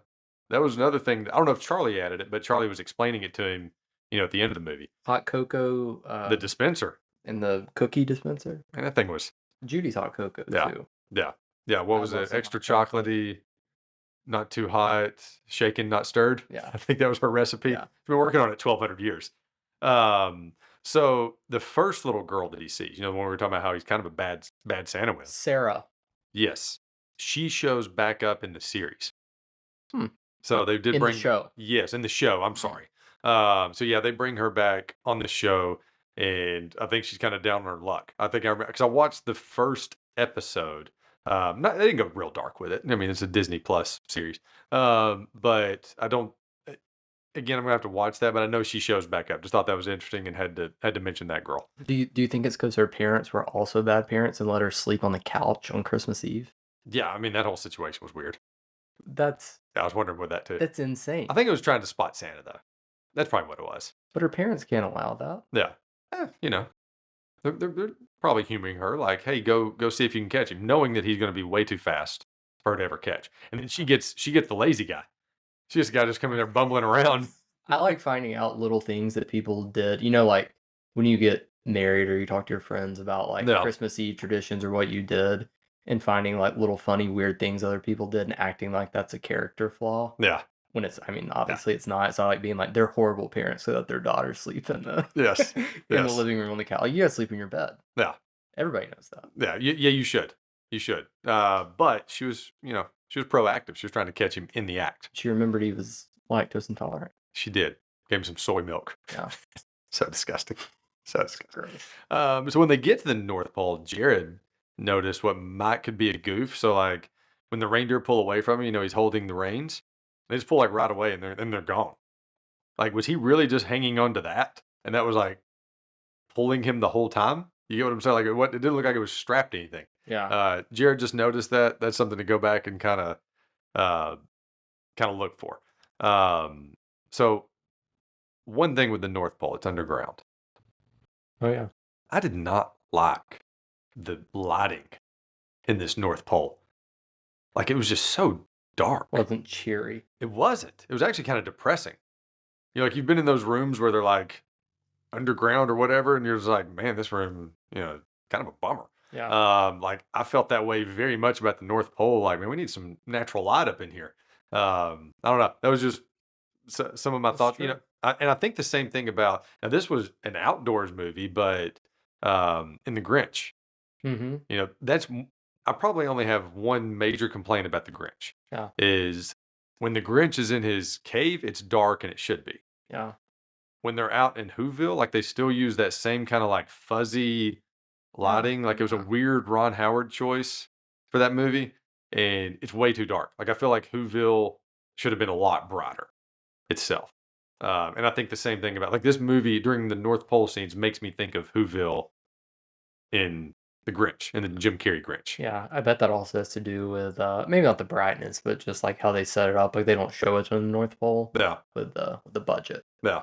So they get a little outside in the second one, I believe. They're like playing football. It's Oh, supposed to be like in like a dome snow globe, right? Is that just a different area, or they're just like the second one looks way better. Yeah. Yeah. The second one, like we're gonna talk about North Poles at the end. But like this part here, like I don't know, didn't like it. And did you notice? Bernard gives him the snow globe, and like we talked about, major like MacGuffin for all three movies. Like all three movies use the snow globe a lot. But that would make it where there's like zero need for a souvenir competition in this movie. That would be the one, right?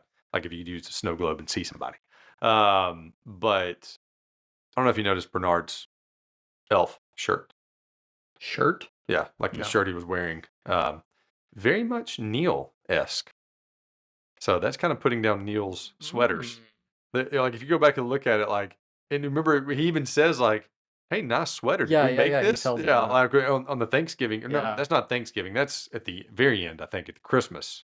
Is that Christmas? Yes, he comes back at Christmas. That was Christmas. He comes and just sees Charlie and Scott on Thanksgiving, but he sees all of them. You're right. Yeah, yeah. So when he sees him, then like I noticed, like, and it was like the third time watching through, I was like, Bernard's sweater kind of looks like a Neil sweater. It fits an elf though. That works for an elf. Like it's what you kind of expect. So did you notice the nod to Home Improvement? Like the show? No. So there's a scene where Scott, when he first gets to the North Pole, starts to put on like a tool belt. Oh yes, it says, and he's like, it's like a little kind of kid's tool belt. Yes, yeah. So very much a nod there. And I did notice, so the pajamas that he wears, we're talking about the Santa wardrobe. Like Santa's outfit looks fantastic. Those pajamas they hook him up with, they look nice. They look super nice. Yeah. Now, than the boxers and t-shirt. Now, what I could not do though is sleep in those pajamas with those weird little puppets around. Yeah, what are the puppets deal? Are there people running those, or are those like magic puppets? So I had that in one of my hard hitting questions, like what's up with these puppets? But let's just tackle it now. There's no way I'm going to sleep with those. Yeah, are they? Either way, if they're magic puppets that, because they obviously see him because he starts to change clothes. Yeah, they scream right when he pulls down his pants. I mean, I'm not sleeping with those guys in the room. Yeah. Whether it's the puppets are real or if elves are controlling the puppets, like, hey guys, time to call it a day. The work day's done. You can go on back to your igloo. Yeah. So like either way, the puppets weird me out, and they're also like it's puppets. Like they kind of fall into that same doll thing where they're just kind of creepy. So there's no way I'm going to sleep. Yeah. With those puppets around. I agree. All right. So now we get back. What about any thoughts on the firemen at career day? You talk about third-degree burns. I mean, it just opens right where, yeah, and like right after the teacher says what, like, thankfully we have a psychiatrist coming up next if any kids need to talk to him or stuff. Like, what story did that guy just tell them about? Like, because she said something about, sorry to hear about your partner. Yeah. Like, he obviously told just a really dark story that is not, because I mean, I think Charlie looks like 6. Yeah. So he's very young. Yeah, we're talking like either kindergarten or first grade here. And that guy just went really dark. Yeah. Really dark on this story. Just I didn't pick up on that, but I was like, man, what I just want to know what story he just told. So did you notice the list of things that Scott said that him and Charlie did on Christmas night? When they ask, like, what did y'all, whenever they're talking So they drank with your principal or counselor, whatever it was. They drank some type of alcohol and called a show and watched an inappropriate. I mean, I can't remember the specifics, but I've got the specifics written down for you. So this is that Tim Allen bot that you're talking about. Yeah. Like this is that Tim Allen. Like there's something more going on back here that I want to make this not a kids movie, but we're going to keep this a kids movie. Like this to me, these are the, when you were talking about that, I'm like, so glad I wrote this down. Yeah. These are the 5 things he said. He said, now this one's not bad. We shared a bowl of sugar, but then we did some shots of brown liquor. Yeah. We played with my shotguns. We field dressed a cat and we looked for women. Yeah. Like, we might should have opened up the pod with that as the quote. Because I mean that, but that is the Tim Allen as Scott, like, bot. Yes. That rawness that Tim Allen brings to any role that he does. So even the roles where he's playing the sweet guy like this, eventually, there's still a little bit of that there where you can just, he's got some spice. Yeah. Got some spice. It also might show you what a bad husband and daddy was. Yeah. Because they don't seem shocked when he says that. He's got to tell them, we didn't actually do that before. That's what I was talking about. Yeah, they're just like, oh my goodness. Yeah, he's like, no, I read it because story. Because he's clearly maybe not done that kind of stuff, but he's clearly been off, been making some poor decisions. Yeah. In the past here, when he says that stuff, that they're like, they might have done that. So we talked about his first weight gain day, wearing the sweats, being bullied by his coworkers. His order was hilarious. So he wanted Caesar with no dressing. Wanted Caesar salad, no dressing. Homemade cookie. Mm-hmm. Cheesecake. Yeah. Hot fudge sundae. Extra hot fudge. And then just to look good on the side. Yeah. I think that was my favorite part, on the side. Like that made it better. Yeah. Creme brulee. And then he's like, anything to drink? Ice cold milk. Like, that's a heart attack the next day for me. Yeah. If I eat all that. Or at least like your rumbly stomach. You can't sleep at night, at the very least. Yes. And I love when Peter Boyle, his boss, tells him to see a nutritionist. And then he walks away. And then Scott nods along like, yeah, I do. And then he takes another bite out of the cookie. Yeah. It made me think of my brother-in-law, Dylan. We loved to tell this story when he was a kid. He's probably like a teenager. And he was wrestling and he's like, man, I need to lose some weight. Playing football. So he's like, man, I need to lose some weight. And in the same sentence, he was like, man, I need to lose some weight. Do we have any ice cream? Yeah. Like literally. Like, I mean, without any breath in between. We still laugh about that. But we talked about the doctor visit scene. And one thing I wanted to mention here, he also mentions that he shaves in the morning and that it's full in the afternoon. So Scott had a good looking beard in this movie. Yeah. He did. And so Santa's beard in this movie is brought to you by a local beard company, handcrafted in Chattanooga.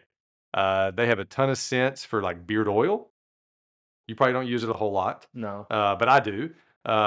Beard butter and a new thing I'm using called Beard Balm, which like helps shape it. Nice. Your beard, Yeah. I've literally noticed, I saw you last night, your beard looked really good. Thank you. And it helps keep like the dry skin away. So like if I scratch it, there's not any like nasty dander. Yeah, don't want none of that. But you can check them out at localbeard.com, or if you're in the Chattanooga area, they have them at the Ace Hardware in Chickamauga. So you can buy them right there. I actually need to go pick up some today. Like literally, I need to pick up some beard oil. Or at the Chattanooga market on Sundays. And they would make a great Christmas gift if you're looking for some for that significant other or just a friend. Yeah. So when Scott visits them on Thanksgiving, we've already established that this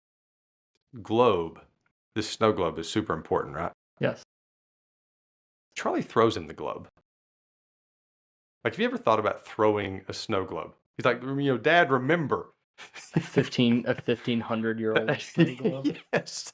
I mean, like, again, you're talking about lack of awareness, Charlie. Yeah. Like, that was one of those that's one of those things you, like, hand to somebody gingerly. So next time you watch it, notice he just, like, throws the globe. And I don't know, that freaks me out every time. Like, I'm like, oh, catch it, It's also one of the things, if you're a parent and you have small kids, you're like, we can't even let them around this. Right. 100%. So, going to some questions that this movie brings up. Yep. We kind of already addressed mine, which was the first Santa theory. So what's one of your questions that we have not touched on yet? What's Do-It-All Dolly's deal? Weird name. Apparently, yeah, but apparently, Laura mocks it. Yeah. She starts doing like the little like hug me, burp me, something. But apparently, it was a bestseller. Scott had a good year. Yeah. They were like, Do-It-All Dolly had an ice sculpture. Yes. Of her. That was weird. That was like the opening, like one of the first things we see on camera. Yeah. Is the Dolly ice sculpture. Like, and that was weird. And I don't think, like, they may have had a good idea with the Do-It-All Dolly, but the next idea with the tank Santa was terrible. Yeah. Like, that was a total awful tank. Yeah, total tank. And I loved, like, Scott making fun of them, like, oh, better watch out. Santa's in his, tank. He just took out the Pearsons or whatever he's saying there. Like, that was good Tim Allen right there, too. Yes. Jared, that's when my son laughs the most at the movie, is during that scene when he's talking about the tank and Santa. Like, he saw it, I think, 3 times this week and laughed every time. That's awesome. Yeah, it's hard to laugh at the same joke 3 times in 1 week. Yeah. But he saw it. Yeah. But no, yeah, the Dolly thing. But those kind of dolls have been successful. Yeah. Like those that, like, what do they say, like sleep wet, like they pee and all the stuff. Like, like, I don't know why you'd want that.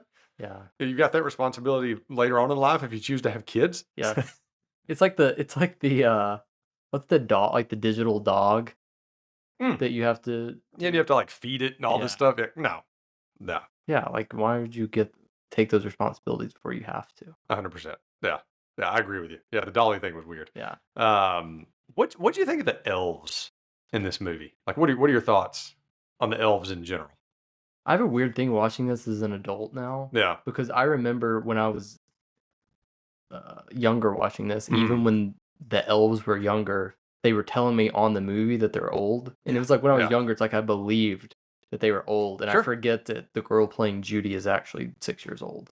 So here's the thing. Judy and the elf squad leader. That is exactly who I had in my head. Those two seem like adults, even still. I'm so glad you said this. Like, watching them now, because I was thinking about that. I definitely thought that when I was younger. Yeah.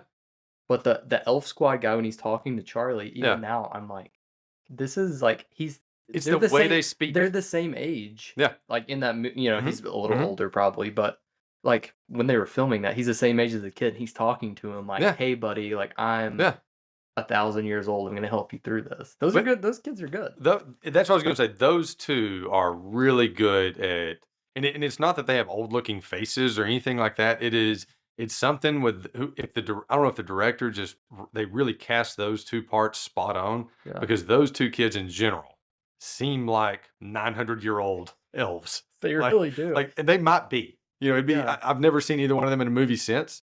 So, And a little Krumholtz talk again. I think he was. I mean, he's older than them. He's like 16 or 17, maybe. Yeah. They filmed this. He was great. He also is like does such a good job of going into Tim Allen and being like, "I'm older than you. I'm in charge. Yes. Here's what's going on." Yes. Yeah. That's impressive. But I remember like that was a distinct feature of those two. Yes. Yeah. The Elf Squad guy. Yeah. I don't like the Elf Squad. Like, spoiler alert on something I may have coming up later. Yeah. The Elf Squad. But the main guy, I always thought, I'm like, he's the coolest person in the world. Yeah, I agree. And you forget that, like I said, they're just kids. Yeah, I agree. What's one of your questions? Or was that mine or yours? Oh, we were talking about the elves. Elves in general. That was mine. Can I make another comment about the elves? Please, go ahead. Yeah. Did any of the elves, when you get to the North Pole, did any of the elves stand out to you? Did any of the elves stand out to me? I mean, there's Bernard and Judy. Not main ones that talk. I mean, there was the weird, creepy one outside the North Pole. That was the only one that stood out to me. Do you remember? I think it's when they all get quiet when he says like something about he's not going to be Santa. I can't remember if he says like I'm not going to be Santa or Santa's not real. And okay. When Scott says it to Bernard. Yes. Okay. And then they pan over. Yeah. To a bunch of their faces. Okay. And then for like 2 seconds. You have a picture here? I've got a picture. Oh, okay. This is gold. You'll have to text this to me so I can put it on the Facebook page. Yeah, I was about to say, you need to post it. Yeah. I like this. The redheaded little baby elf that looks so sad. He also can I see that? He also looks like he's like 3 years old. No, he looks like he's like 1. Oh, wow. But they pan and they keep the camera on his face. I never noticed baby's that. face. It's just like literally someone had to sit there right before they filmed that and just good catch. Sit that little kid down and probably yell at them and make them look sad. Yeah, that's like trying to get a dog smile for a picture or a dog look at the camera for a picture. I don't know why that's stuck in my head, and then every time I watch the movie, I'll always just look at that and I'm like, that is great. That is great. Yeah, you need to send me that one. That one's going to go up with the comic book promos. Yeah. Yeah, I love those too. The comic book. Yeah. I do have a question though. Please. Fire at will. Can Santa get diabetes or diabetes? Well, for Brimley, I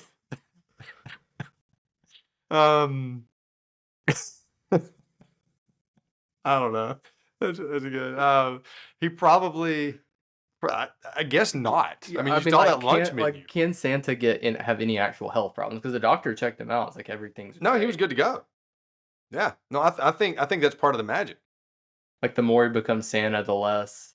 Yeah. Like he's sluggish at first while he's becoming Santa, but then like you said, now he's used to carrying that extra weight. He gets spry. Like we talked about, he plays football in the second one. He's a beast. I think he actually needs these things. Like I would say the cookies and milk and all that are like those are like his vegetables. And I think they do that now this is a different story, but Christmas Chronicle, the one with Kurt Russell. Oh, I know. I think in the second one, that's how they eat their vegetables is like through the cookies and stuff. That needs to be fact checked. I think I've only seen the second one like once. Tia mentioned that to me. But yeah, so I'm betting that like that's his nutrition or the ice. That's why his body's craving it. Like if you need water, your body is craving water. I would say his body's craving all these sweets. That's why he's like Caesar salad, no dressing, and probably doesn't even touch it. He skips right by it, but it looked good on on paper. Yeah. These are the things that just go through my head. Yeah. Good question. A lot of mine we've already kind of covered. Me too. What were your thoughts on the elf squad in general? Like the effect. What was it? Effective. Liberating Flat Squad. It's kind of silly. Didn't like it. Didn't like fit when the they movie. go in the jail. It's a little. Yeah. When they wrap up the cop or police officer, they wrap him up. Charlie getting a little vindictive, sticking the donut in his mouth. I'm like, Charlie, come on, man. And they spray the silly string too, don't they, or something? Yeah. Or is it just like tinsel? Or... well, they used the tinsel to get him out. That was cool. The tinsel that like cuts through the steel. That was cool, but not. that was probably one of my least favorite sections of the movie was anything with that elf squad. Yeah. For me personally. I feel like this is on a similar, like it just kind of came out of nowhere. Little dance scene they're doing. Can't stand it. Yeah. I know what you're talking about. When it's playing the ZZ Top song. Yeah. Give Me All Your Lovin'. Yeah.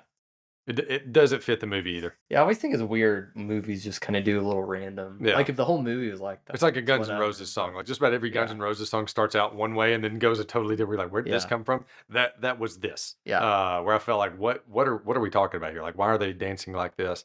And yeah, it did not fit the movie.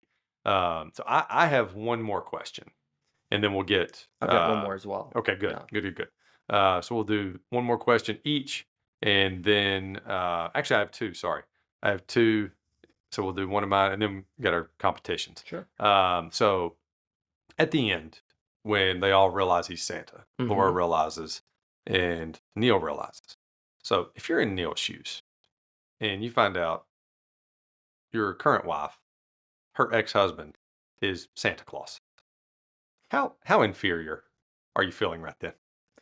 What I thought you were gonna say is, how do you feel when you're like sees you when you're sleeping, when you're awake, like your wife's ex-husband is watching you all the time.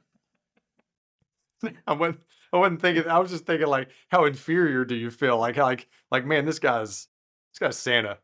This guy's giving gifts to kids all around the world. Well, that's when you have to you got to be really good at learning how to make yourself feel better. Like, well, he's fat. He looks so old. Yeah, he's got white hair. Yeah.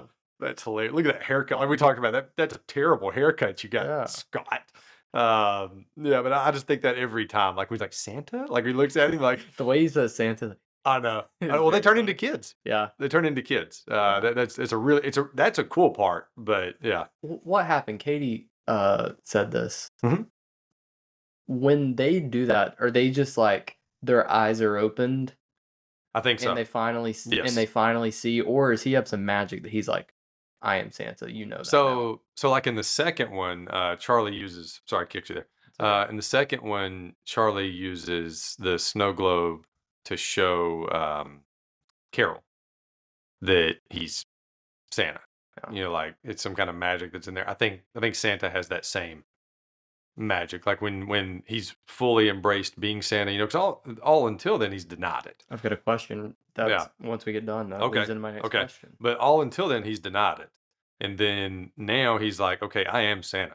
And then when he comes back, I think he's done like this full transformation from Scott to Santa. And so they're not even seeing him as Scott, even though they call him Scott later on. And even in other movies, they call him Scott.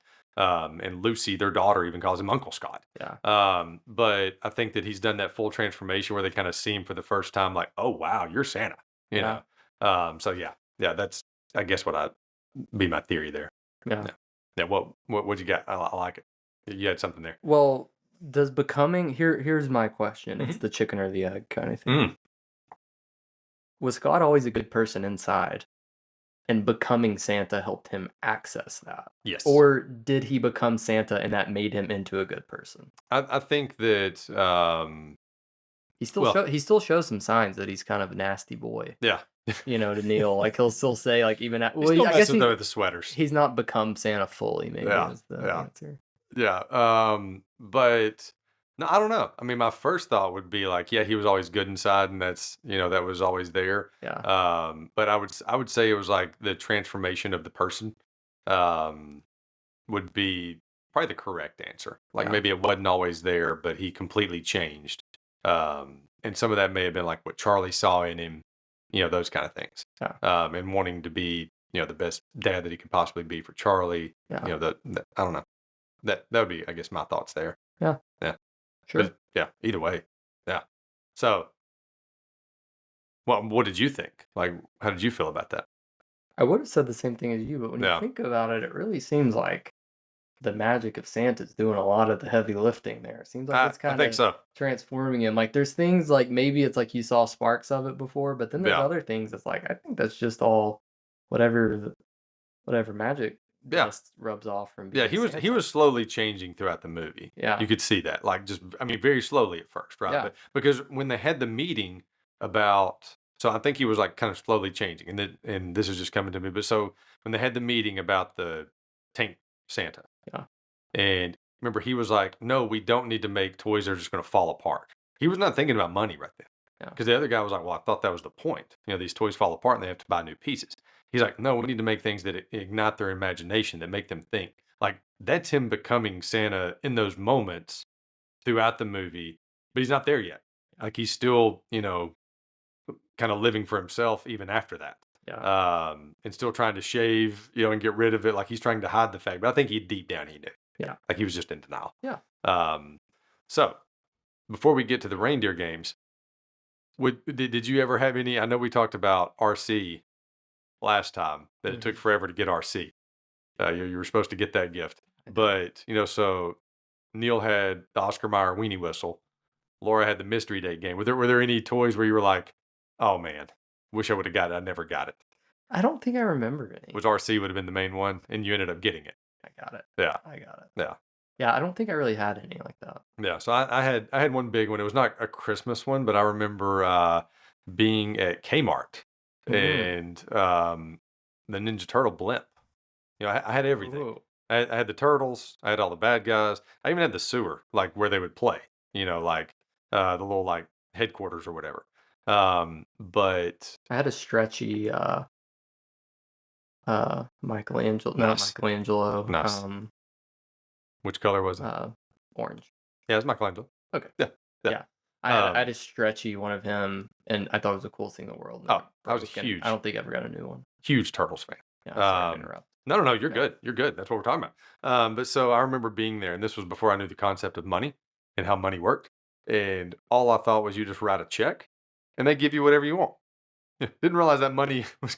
And I remember telling my dad the whole time, like, just write them a check. Just write them a check. Dad, get real here. Yeah. Come on. It's like just write them a check, and they will give us. It's right there. That blimp is right there. But yeah, and now I just laugh about it because now I understand. Like, oh yeah, you got to do all the things that matter first. Got to pay that power. Got to pay the grow all the stuff that matters before you're just throwing out $100 on a blimp. But as a kid, you would be like, if you had the choice between, would you rather have power this month or the blimp? You'd be like, blimp. Oh yeah, food and water or blimp. Give me blimp. Darkness in the blimp. Yeah. Give me. Yeah. Dad, what are we talking about here? But so to the reindeer games, you had a really interesting one that I'm gonna let you lead with, and it was characters you'd least want to hang out with on Christmas. And I think you had some nominees for that, right? Neil. Okay. You have any other nominees though? Or is that Neil. Is that your clear winner? I mean, this is a hot take. I might catch some flack from what are your listeners called? Pickers? Movies. Yeah, that'd be a good name. Movie pickers. Pickers. I don't know if I like that. Yeah, that's not a good one. Yeah. Charlie's just, yeah. He's kind of like he gets to Scott's house, and the first thing he says is, "There's not a lot of presents here." Yeah, not very grateful. Yeah. He's also not realizing like Santa hasn't even arrived yet. Like, yeah, he's kind of still Christmas Eve. He's kind of making him feel bad a little bit. Yeah. Kind of whiny. I don't know. I'm kidding. Charlie's cute, but no, he's cute. But no, I get it. Yeah. I had the elf squad on my list just because those guys got on my nerves. Yeah. And just don't know that they'd be a fun hang. Yeah. I mean, Bernard would want to be working the whole time too. No, I mean the elf squad, like the flight squad. Yeah. Just those guys in general. They'd be playing hijinks. They would. And constantly act like they're better because they can put on the jetpack. Like those aren't the guys I want to hang out with. Yeah. The police officer, donut police officer, like that guy just seemed kind of grumpy. Yeah. In general. You got the wheels turning when you texted me this one. Yeah. Bernard is another one though. I love Bernard. He's great at a job. I'd love to hang out with Bernard. I don't know. Bernard seems like a good hang. He's sarcastic and witty. Like Bernard would be stressed the whole time. You got to think about his job. He'd be like, "Is everything getting where it needs to be?" You would be his de-stressor though. Be like, "Man, let's just go. Let's play some video games. Let's hang out." Bernard doesn't. Let's go fishing. He's not going to give in to that. Let's do some ice fishing at the North Pole. Bernard's going to be like, "No, we have to work." He could be, but that's your job as a friend. I love him. Yeah, it's your job as a friend. I'm glad to have him up there doing the work. No, you can see the good in it. I'm not even putting Bernard on the list. He's not even making my. The Denny's. Oh, sorry. Go ahead. The principal. The principal definitely not a fun hang. No, definitely not. Slapping Scott. Yeah. the Denny's dads. Like, sad. They all seem super depressed. Yeah. Pre-Santa Scott. Like, before he was Santa, Scott did not seem like somebody you'd want to hang out with. He'd be roasting you the whole time. Exactly. Staying with that same theme, original Santa. Obviously, the elves did not want to hang out with that Santa. Him. Yeah. And my last nominee, Fireman O'Hara. He'd be having flashbacks to his partner. Or you're just there listening to sad story after sad story, like, all right, again, it's already hit 8:30. Guess I better head to the house. So character you'd least want to hang out with on Christmas. That's a big list. Yeah. You started out with Neil first. Yeah. I hope one of these trumped Neil. Yeah, I mean, I actually love, like, if you watch the next few, like, Neil is great and hilarious. Yeah. I don't know. I mean, I feel like pre Santa Scott is a tough hang. Tough hang. We don't know enough about maybe that fireman. Yeah. Maybe he was just he loves his family and who knows. But pre Scott, he doesn't seem like a fun person to be around. I'm gonna go. I'm actually gonna go with the original Santa, and only based upon the fact that those elves did not care at all that he was gone. Now that's without seeing the show. My answer might change after I see the show, and there's a reason why they did that. But without seeing the show, the original Santa is the one I don't want to hang out with, especially on Christmas Eve. Yeah, he falls off roofs. Bad hang. Yeah, bad hang. All right. So if you had to, we were talking about pets and everything earlier. Yeah. And somebody said, you know what? There's these 8 reindeer, and you're going to have to adopt one of these. And you're going to have to take it home, and this is going to be your pet, like your dog. If you had to adopt one of the reindeer, which one would it be? And I will tell you the qualities that they're known for, each one of them. Is Chet an option from the second one? Remember Chet? Was that Chet? That was Chet in the second one, wasn't it? Yeah. No, Chet's not an option. It has to be one of the original 8. Comet's kind of grumpy, but he's a good hang. He's fun. A lot of flatulence though with Comet. Yeah. There's a few fart jokes in this movie. Yeah. They go with the lowbrow humor, which is fine. Yeah. It's good. No, tell me qualities. So there's Dasher, known for being the fastest. Yeah. There's Dancer, known for grace and elegance. So every one of them has something they're known for. Prancer for being playful and spirited nature, which tells me high maintenance. Yeah. Like that one's going to wear me out. Never going to sit on the couch, let me watch a movie. Vixen, beauty and cunning personality. There you go. Comet for speed and bright, shiny appearance. And I'm also going to put in here flatulence because that's what he does in this movie. Yeah. Cupid, known for the loving and gentle demeanor. And then the last two are kind of Donner is the German name meaning thunder, and Blitzen is the German name meaning lightning, which really doesn't tell us anything about the personalities. So if you had to keep one of those 8, Cupid. That was going to be my choice, but you took it. Oh, you took it, so I can't take it. Like you just adopted Cupid out from under me, so now I have to pick. Mine. It's my pal. Yeah. So I guess now I'm going to go with Vixen, known for the beauty and cunning personality, because the other ones sound way more high maintenance. Yeah. Vixen maybe will be the one that will just like lay there on the rug while I watch a movie. That's essentially what I'm looking for. Yes, exactly. That's what I was looking for with Comet there, or not with Comet, with Cupid. The gentle demeanor. That's what I like out of an animal. Yeah. All right. Favorite scene in the movie. Oh. So here are some of my nominees. Okay. And then you, if you don't throw any other, the Denny's scene. Killing Santa in the first night. Like just the first night in general. Like, so when Santa falls off the roof, he takes over, all that good stuff. Any interactions with Neil. Like if your favorite moments are just his interactions with Neil. Scott's meal at his office and, meeting and making fun of the total tank, all that stuff. Like we talked about the meal there, the doctor's visit or the police interrogation when he's asking him name. Sinterklaas. That's short, but that like all of those are pretty funny, but probably the meal at his work. That's your favorite? Yeah, I think like that's the most getting to play around with some characters. Yes. In a different setting. Yes. He's funny. Yeah. He's getting to see how ridiculous he is. Right. Right. I maybe that one. I'm Denny's all the way. Like, Denny's is, I love that scene.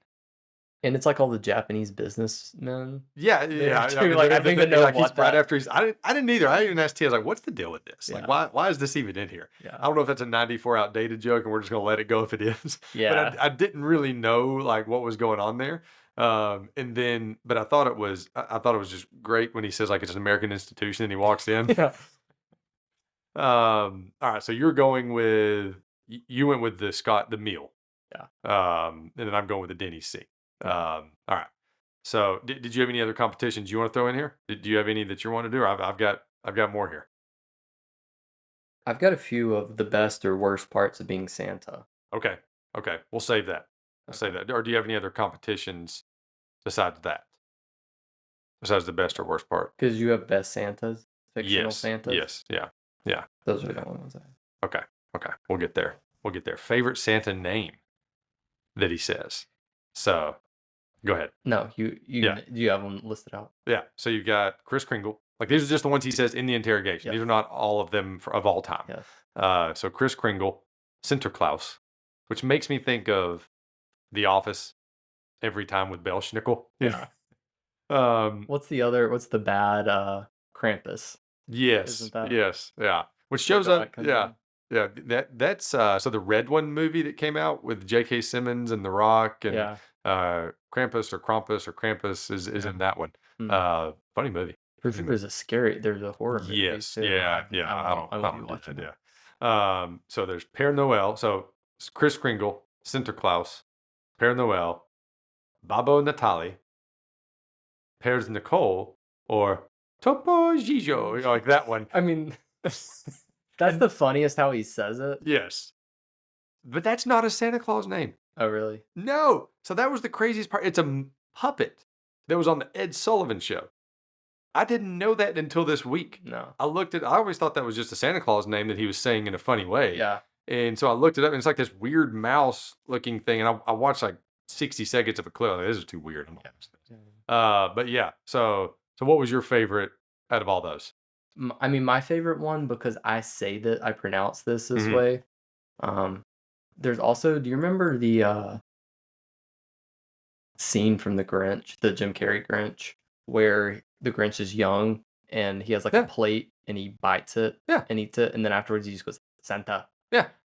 I always think of that, and I always thought that's where I was quoting it from, but all the time I had forgotten that this is how he pronounced it when he goes Sinterklaas. Yeah. Like that's how I say it. Like I joke around like when I'm just saying Santa and say it. I just think it's a great way to say it. Yeah. Like it is a fun way to say it.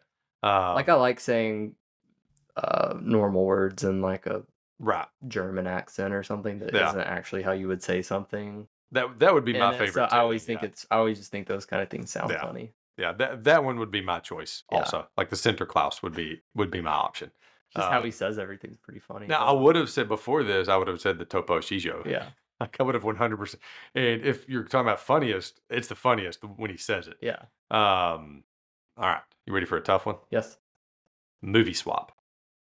So what we do in this one is these are all movies that also came out in 93 or 94. They starred someone else. Okay. And you have to swap them with Tim Allen. Meaning this person would play Santa. And that person, or this person would play Scott Calvin, Santa, and that person would play whatever. Yeah. Does that make sense? Yep. So you've got Mel Gibson in Maverick, meaning Tim Allen would have to play Maverick. I don't know if you've ever seen that one. I know. Once again, I know of it. Maybe I've seen like a few. Right. I don't think that's the choice, but I thought Mel Gibson. I wanted to mention him because he was one of the people in the running for this movie. Another one, Leslie Nielsen in Naked Gun 33 1/3. So we mentioned that. In a different, like younger, like if you put him 20 years younger, he would have been a really good Scott Calvin. Yeah. And like at that point, he would have been too old to play the guy with a 6-year-old dad or 6-year-old son, probably. Yeah. John Goodman in the Flintstones. That could have worked. Yeah. Like I could have gone for Tim Allen being Fred Flintstone, and I could have gone for John Goodman being Scott Calvin. Like that could have really worked. But here's my favorite. Now, again, you would have to do the age thing, like change the age thing around a little bit. But Walter Matthau in Grumpy Old Men. And you put Tim Allen right now in Grumpy Old Men. He'd be great at that. Would he not? Yeah. Like, if they did a remake right now of Grumpy Old Men, Tim Allen would be my first choice. Like, put him as one of those guys. I don't care which one he's playing. I don't care if he's in the Jack Lemmon part. I don't care if he's in the Walter Matthau part. Yeah. Put him in as one of those guys. Yeah. And then I think Walter Matthau also, you put him at the right age, would have been a great, because like if you watch Bad News Bears, he would have been a great Scott Calvin. I don't know if he could have pulled off the cheeriness of Santa Claus at the end. Like that would have been the only challenge there. Yeah. But who would have been your choice out of those? I think John Goodman would have been. I could see, just because I could see both of those well, and I feel like John Goodman can be like kind of a jerk. He can be everything. He's a bigger guy too. Yeah. So he could also be good with like the kind, gentle. Yes. Yeah. Thing. Yeah.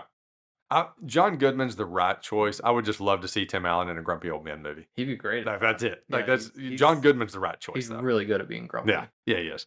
Yeah, he is. All right. Best North Pole.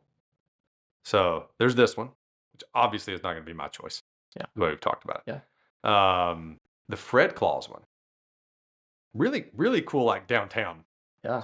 North Pole. They show a lot of a huge part of it's in the North Pole. Exactly. And I love the way, they have like a restaurant there, all the stuff, like really cool North Pole. I don't know if you've ever seen the Anna Kendrick movie, Noel. I have. Has her Bill Hader too? Yes. It's been a long time. Yeah. But not a long time. It didn't come out that long ago. It came out 6 years ago. But I just saw it. Wasn't that like right when Disney Plus I think started? So I was like watching more things on it. Yeah, I think it came out in 2019. Yeah, but funny movie. I don't remember much from it. Yeah, funny movie. I mean, especially the first like hour and a half are really good. But the North Pole was really cool. Like that, like a skating, all the stuff. Like they had a ton of stuff up there. Yeah. And then Christmas Chronicle had a really nice North Pole. We mentioned that one earlier. Yeah. And then also Elf has a really cool North Pole. Yeah. So out of all those, what would be your favorite North Pole? I mean, Elf has such a dear place in my heart, and it's kind of like a little like cartoony thing while he's there. So that's what I want to say. Yeah. I feel like I do remember Fred Claus. I really like the Fred Claus North Pole. Also, you could do the different versions of the North Pole in Santa Claus 1, 2, 3. Because the third one has more of like a village. They do, thing, which if I remember, it does very much so. It's pretty cool. But for some reason, I've seen Fred Claus a few times, but for some reason, I feel like I remember that being good. Yeah, I'm going with the Fred Claus one. Yeah. Just because I really like it. Like there's scenes where they're walking around, and there's like shops and stuff. I don't know. That one just seems like a fun place to be. Yeah. Ludacris is up there. Yeah. DJ. So yeah. Yeah. That's where I'm going with that one is Fred Claus. Yeah. With like Noel's a close second. Like if you go back and just kind of Google image Noel North Pole and stuff, like it's got a cool North Pole. All right. Battle of the Santas. And then we'll get to you had some best and worst. Yeah. So here's the Battle of the Santas. Obviously there's Tim Allen. Yep. There's Kurt Russell. Yep. In the Christmas Chronicle. Mm-hmm. Paul Giamatti. Yeah. In Fred Claus. Richard Attenborough. Miracle on 34th Street. Yeah. Hit home with that one. Yeah. And then there's the animated ClausE movie. I don't know if you ever saw that. Is that not an awesome movie? I've seen that movie. J.K. Simmons. J.K. Simmons is on this list twice. Yeah. So there's the J.K. Simmons animated ClausE, which is like, if you haven't seen that movie, that is a fantastic Christmas movie. That's not the normal Christmas movie that you're used to. And will like have you crying. Yes. Too. Yes. Like it is really good. Norm Macdonald has like a small part in it. Who's the main guy? Jason Schwartzman. Jason Schwartzman. Jesper. Yes. Yeah. But really good animated movie. And I think it's a Netflix movie, if I'm not mistaken. Yes. So you've got that Santa Claus. Then we've got J.K. Simmons in the red one, which is like the jacked Santa. Have you seen that movie? The red one? Okay. He like lifts weights and The Rock works with him on that. Like The Rock's his security. And so, J.K. Simmons is totally jacked for that movie. And like the super muscular Santa. So out of all those, who is your favorite Santa? Can I add more? You of course can add more. Have you seen Have you seen Arthur Christmas? It's been a long time. I like that. I Yeah. haven't seen it that much, but I Yeah. think there's 3 different Santas It within gets that it gets one high movie. regards, I think, because when did it come out? I'm looking at it now. 2011. Yeah, that's what I was thinking. I've only seen it maybe once. James McAvoy, Hugh Laurie, Yeah. Bill Nighy is Yeah. Grand Santa, Oh, Bill and then Nighy. Jim Broadbent. If you want to talk about Bill Nighy, Yeah. I could talk about Bill Nighy for 20. Yeah. We shouldn't get on Bill Nighy right now. So Yeah, there's he's two. so There's good. Grand Santa who's Yeah. like old, retired. Yeah. Then there's current Santa's her dad, and then it's like I think it's Hugh Laurie and James McAvoy that are like Hugh Laurie's so good. the two sons. Yeah. In it. Ed Asner. Ed Asner's a great. I forget. You know what? I had Elf. him in my head, and I forgot to list him out here. He's a great one. He kind of does the grumpy Santa thing too. Yeah, well, he's not high on my Yeah. list. I don't think he's a great Santa. Yeah. I think he's kind of. I mean, he did save Buddy, but he's still. I love when he messes about Leon though. Yeah. He has no legs. My other one, that's true. My other one, but he's like yelling at people when they crash in Central Park. He's like yelling at people and stuff. Yeah, that's what I'm saying. He's kind of the grumpy Santa. Yeah. You know, that's why they chose him for Mr. Fredrickson. The other, Yeah. The other one for what I made a list of fictional Santas, not movie Santas. Okay. Santa Bond, Michael Scott, or Phyllis. Yeah. Phyllis was a good Santa. Yeah, I thought Michael is always funny. Oh yeah, when he has Kevin sitting in his lap. Have you ever seen the outtakes on that? They're all just dying laughing. Yes. You're like, Yes. he can't get his leg is like he's like knocking it against the wall.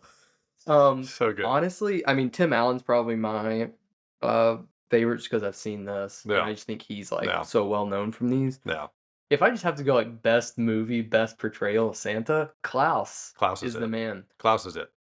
Although I will say this is this is one of those movies people will look at you sideways for.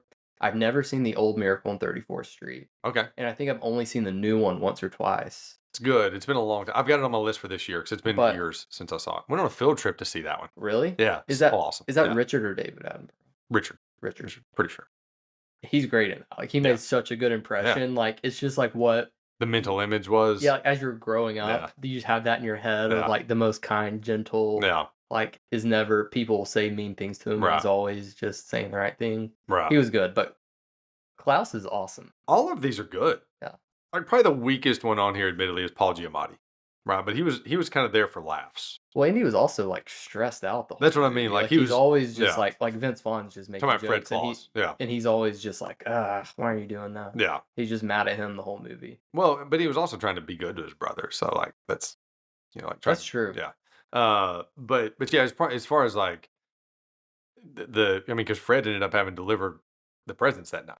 Yeah. Yeah.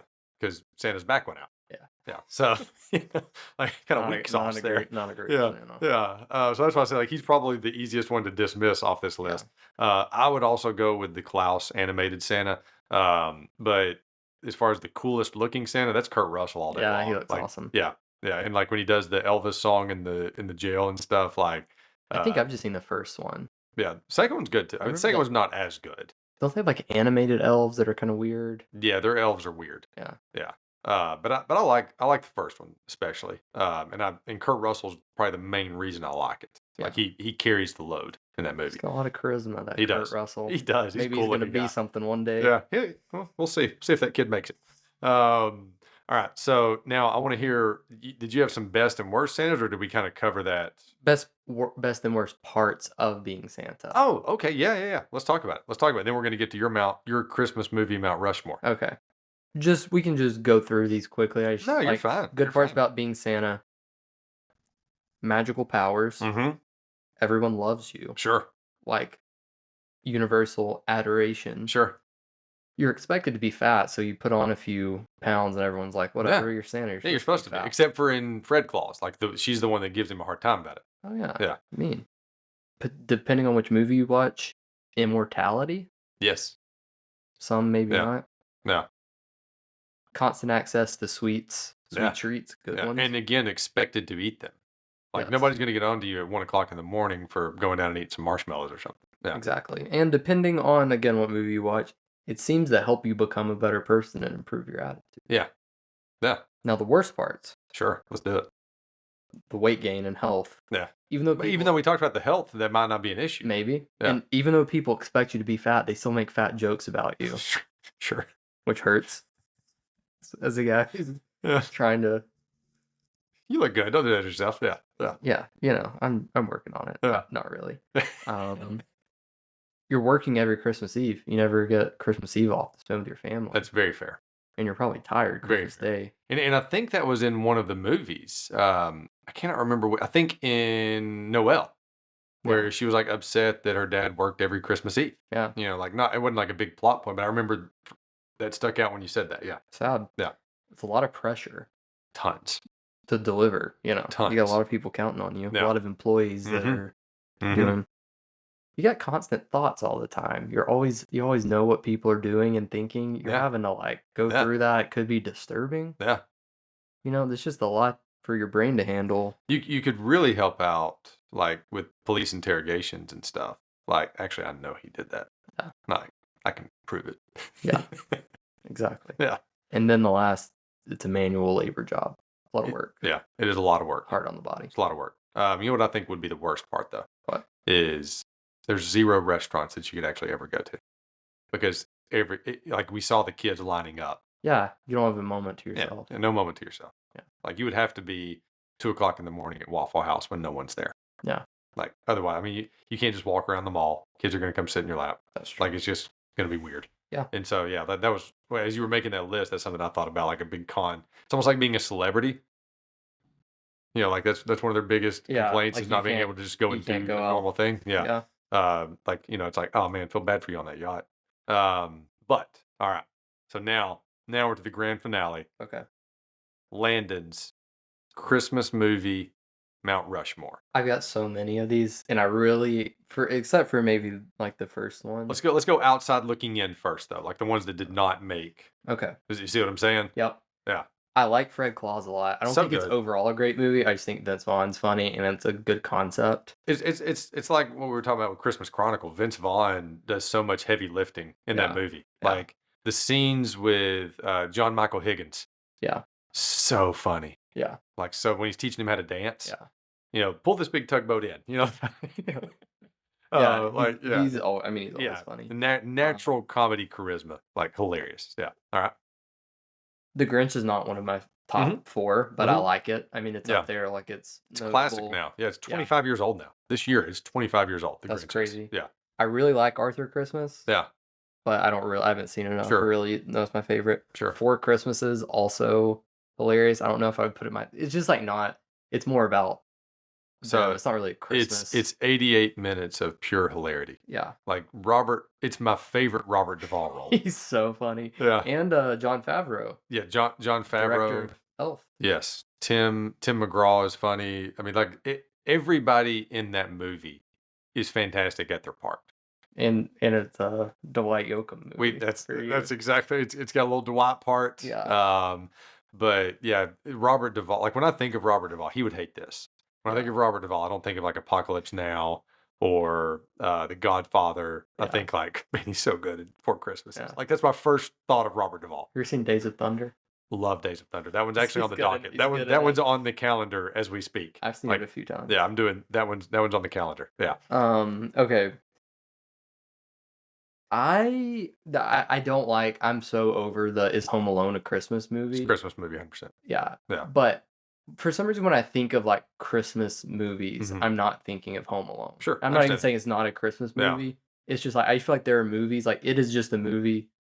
Elf is a purely Christmas anytime, movie. Yeah. So that's why I'm trying to think of like that. And then It's a Wonderful Life is kind of like that as well. Like I feel. I like don't even think It's a Wonderful Life is a Christmas movie. Yeah, I wouldn't either, but I feel like some of it takes place in the snow. And I do count Home Alone as a Christmas movie. I don't.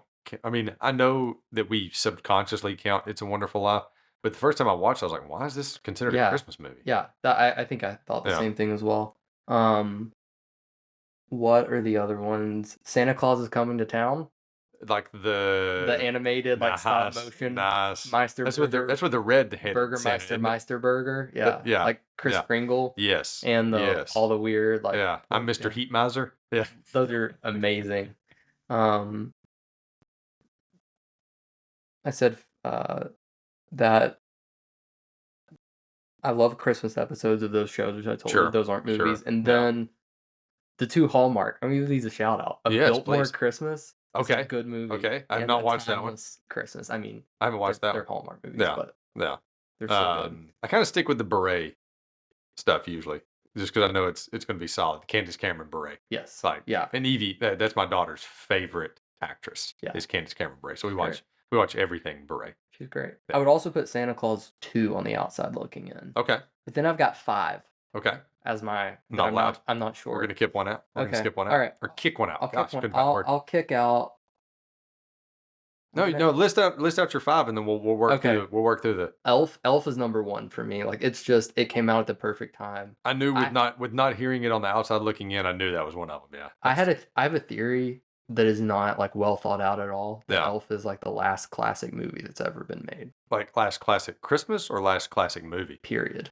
Interesting. Like that is so ingrained that like people that such a huge percentage of people are like, I grew up watching that movie every year. It was a classic a year later. Like everybody can quote it, everybody's seen it. Like I said, it's not These toilets are ginormous. It's not a well thought out thing. Like everybody quotes Elf constantly. Yeah. Like my wife has so many Elf quotes. I love it as well. Yeah. Santa Claus.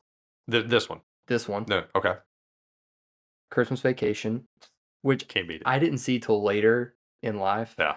But my wife's family loves it. I've now watched it like every year for 10 years, multiple times, a lot of times, or at least parts of it. So it's on that upper echelon for me with like Back to the Future and some of those that like there's a reason I'm not doing it quite yet. Yeah. Like I want to make sure this thing. You got to make sure. Got to make sure the formula is perfect. You know, got to get that 1,200-year recipe. Yeah. You know, exactly. Got to get Judy's recipe on this thing before get the hot cocoa recipe on it.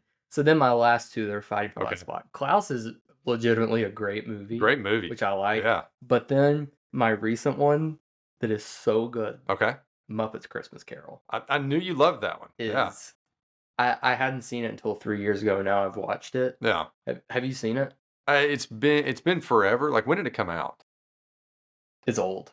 Yeah. Like 90s. Michael Caine, right? Yes. Yeah. And the great thing about it, Michael Caine, like I read the trivia and stuff for it, he is not playing it like it's a comedy. Like he is acting in the movie like it is the most serious thing in the world. Yeah. And then there's Muppets and it's like funny around it, but it's also serious and there are good, like legitimately good songs. See, it's been forever I've never since been a I Muppet. watched it. Yeah, I've never been a Muppet. See, I'm a Muppet. I like them. Now, I'm not like the crazy Muppets fan that knows all the trivia and all the stuff, which is good. I like that. But I do like the Muppets. Yeah. Like I love the Jason Segel, Amy Adams Muppets movie. I think it's really cute. It's really, like just a very innocent comedy, like a very good comedy. But there was a Muppet show that came on. Like I know there's been like 1,000 of them, but there was one that came on like around 2015-ish. That was hilarious. It was like filmed like The Office. Yeah. And it was like a TV show within the show, and it was really funny. And it was like more adult comedy, like more like The Office comedy type stuff. Yeah. But yeah, I like the Muppets. I'm not a Muppets person, or I don't love like the Christmas Carol. Sure. All the there's a million different versions of it. Well, it's just known like I feel like a lot of them are kind of weird. So not being a huge fan of either one of those, I still interesting. think the movie is great. Yeah, when you texted me that, for me, yeah, when you texted me that, I thought like, well, I guess he's just a Muppets guy. Like that makes sense, because that was one of the movies we were throwing into consideration to do. Yeah. I felt I even told Tia, I was like, I feel like there's way too much Muppet stuff that would take like 3 weeks to tackle. Yeah. Like the Muppets. Yeah. In general. You can watch that. Oh no, I mean the Muppets. Yeah, it's true. Yeah, but you know me, like with these, I like to go. That's true. As far as for the trivia. Yes. So that's 4. So that's your 4. So your 4 are Vacation, Elf, Santa Claus, this one. Yep. And Muppets Christmas Carol. That's a great list. That's a great list. Thank you, Dave. I think that's a great list as well. Thank you. That's why I made it. Yeah. All right. Any closing thoughts on the Santa Claus? No. On the movie we just covered. Are you gonna give your top 4? Do what? Are you gonna give your top 4? No. I saved it. It's just me? Yeah, it's just you. This was your Mount Rushmore. You got multiple episodes. Yeah, I'm doing 4 Christmas movies, so I'm not gonna do my Mount Rushmore. Yeah. No, I don't think I have any more. I mean, I like I like the movie. I think it's a good like little It's a good hang. premise too, It's not because I new. don't think there were that many Christmas things. There's like Santa doesn't want to be Santa, Right. but Right. he's got to be, and he's kind of a jerk. Right. Yeah. It's No, I good though. love it. It's like I love it. as we talked about. It's kind of like when I did Toy Story. Yeah. Movies that are so that you like from your childhood, you can go back and watch them as an adult and realize they weren't as good, but you still just love them. I mean, I think this movie holds up except for the Elf Squad. The everything about it holds up except for those guys. I think his humor especially. Yeah, holds up, so. yeah. Tim Allen. Yeah. Yeah. But perfect. Well, thank you for listening to the movie pick. You can email me any suggestions, any recommendations at themoviepick@aol.com. Thank you, Landon, for prepping so hard for this one, for co-hosting this one with me. It's been a ton of fun. Thanks for having me. Yeah, man. Great time. Of course. Yeah. Yeah. Go ahead. Hit that stop button. Alrighty. Boom. What a pod. What a pod. Don't forget to hit that like and subscribe button to bump us up in the algorithms. You can send my dad any suggestions of movies you'd like for him to cover at themoviepick@aol.com. Thank you for listening.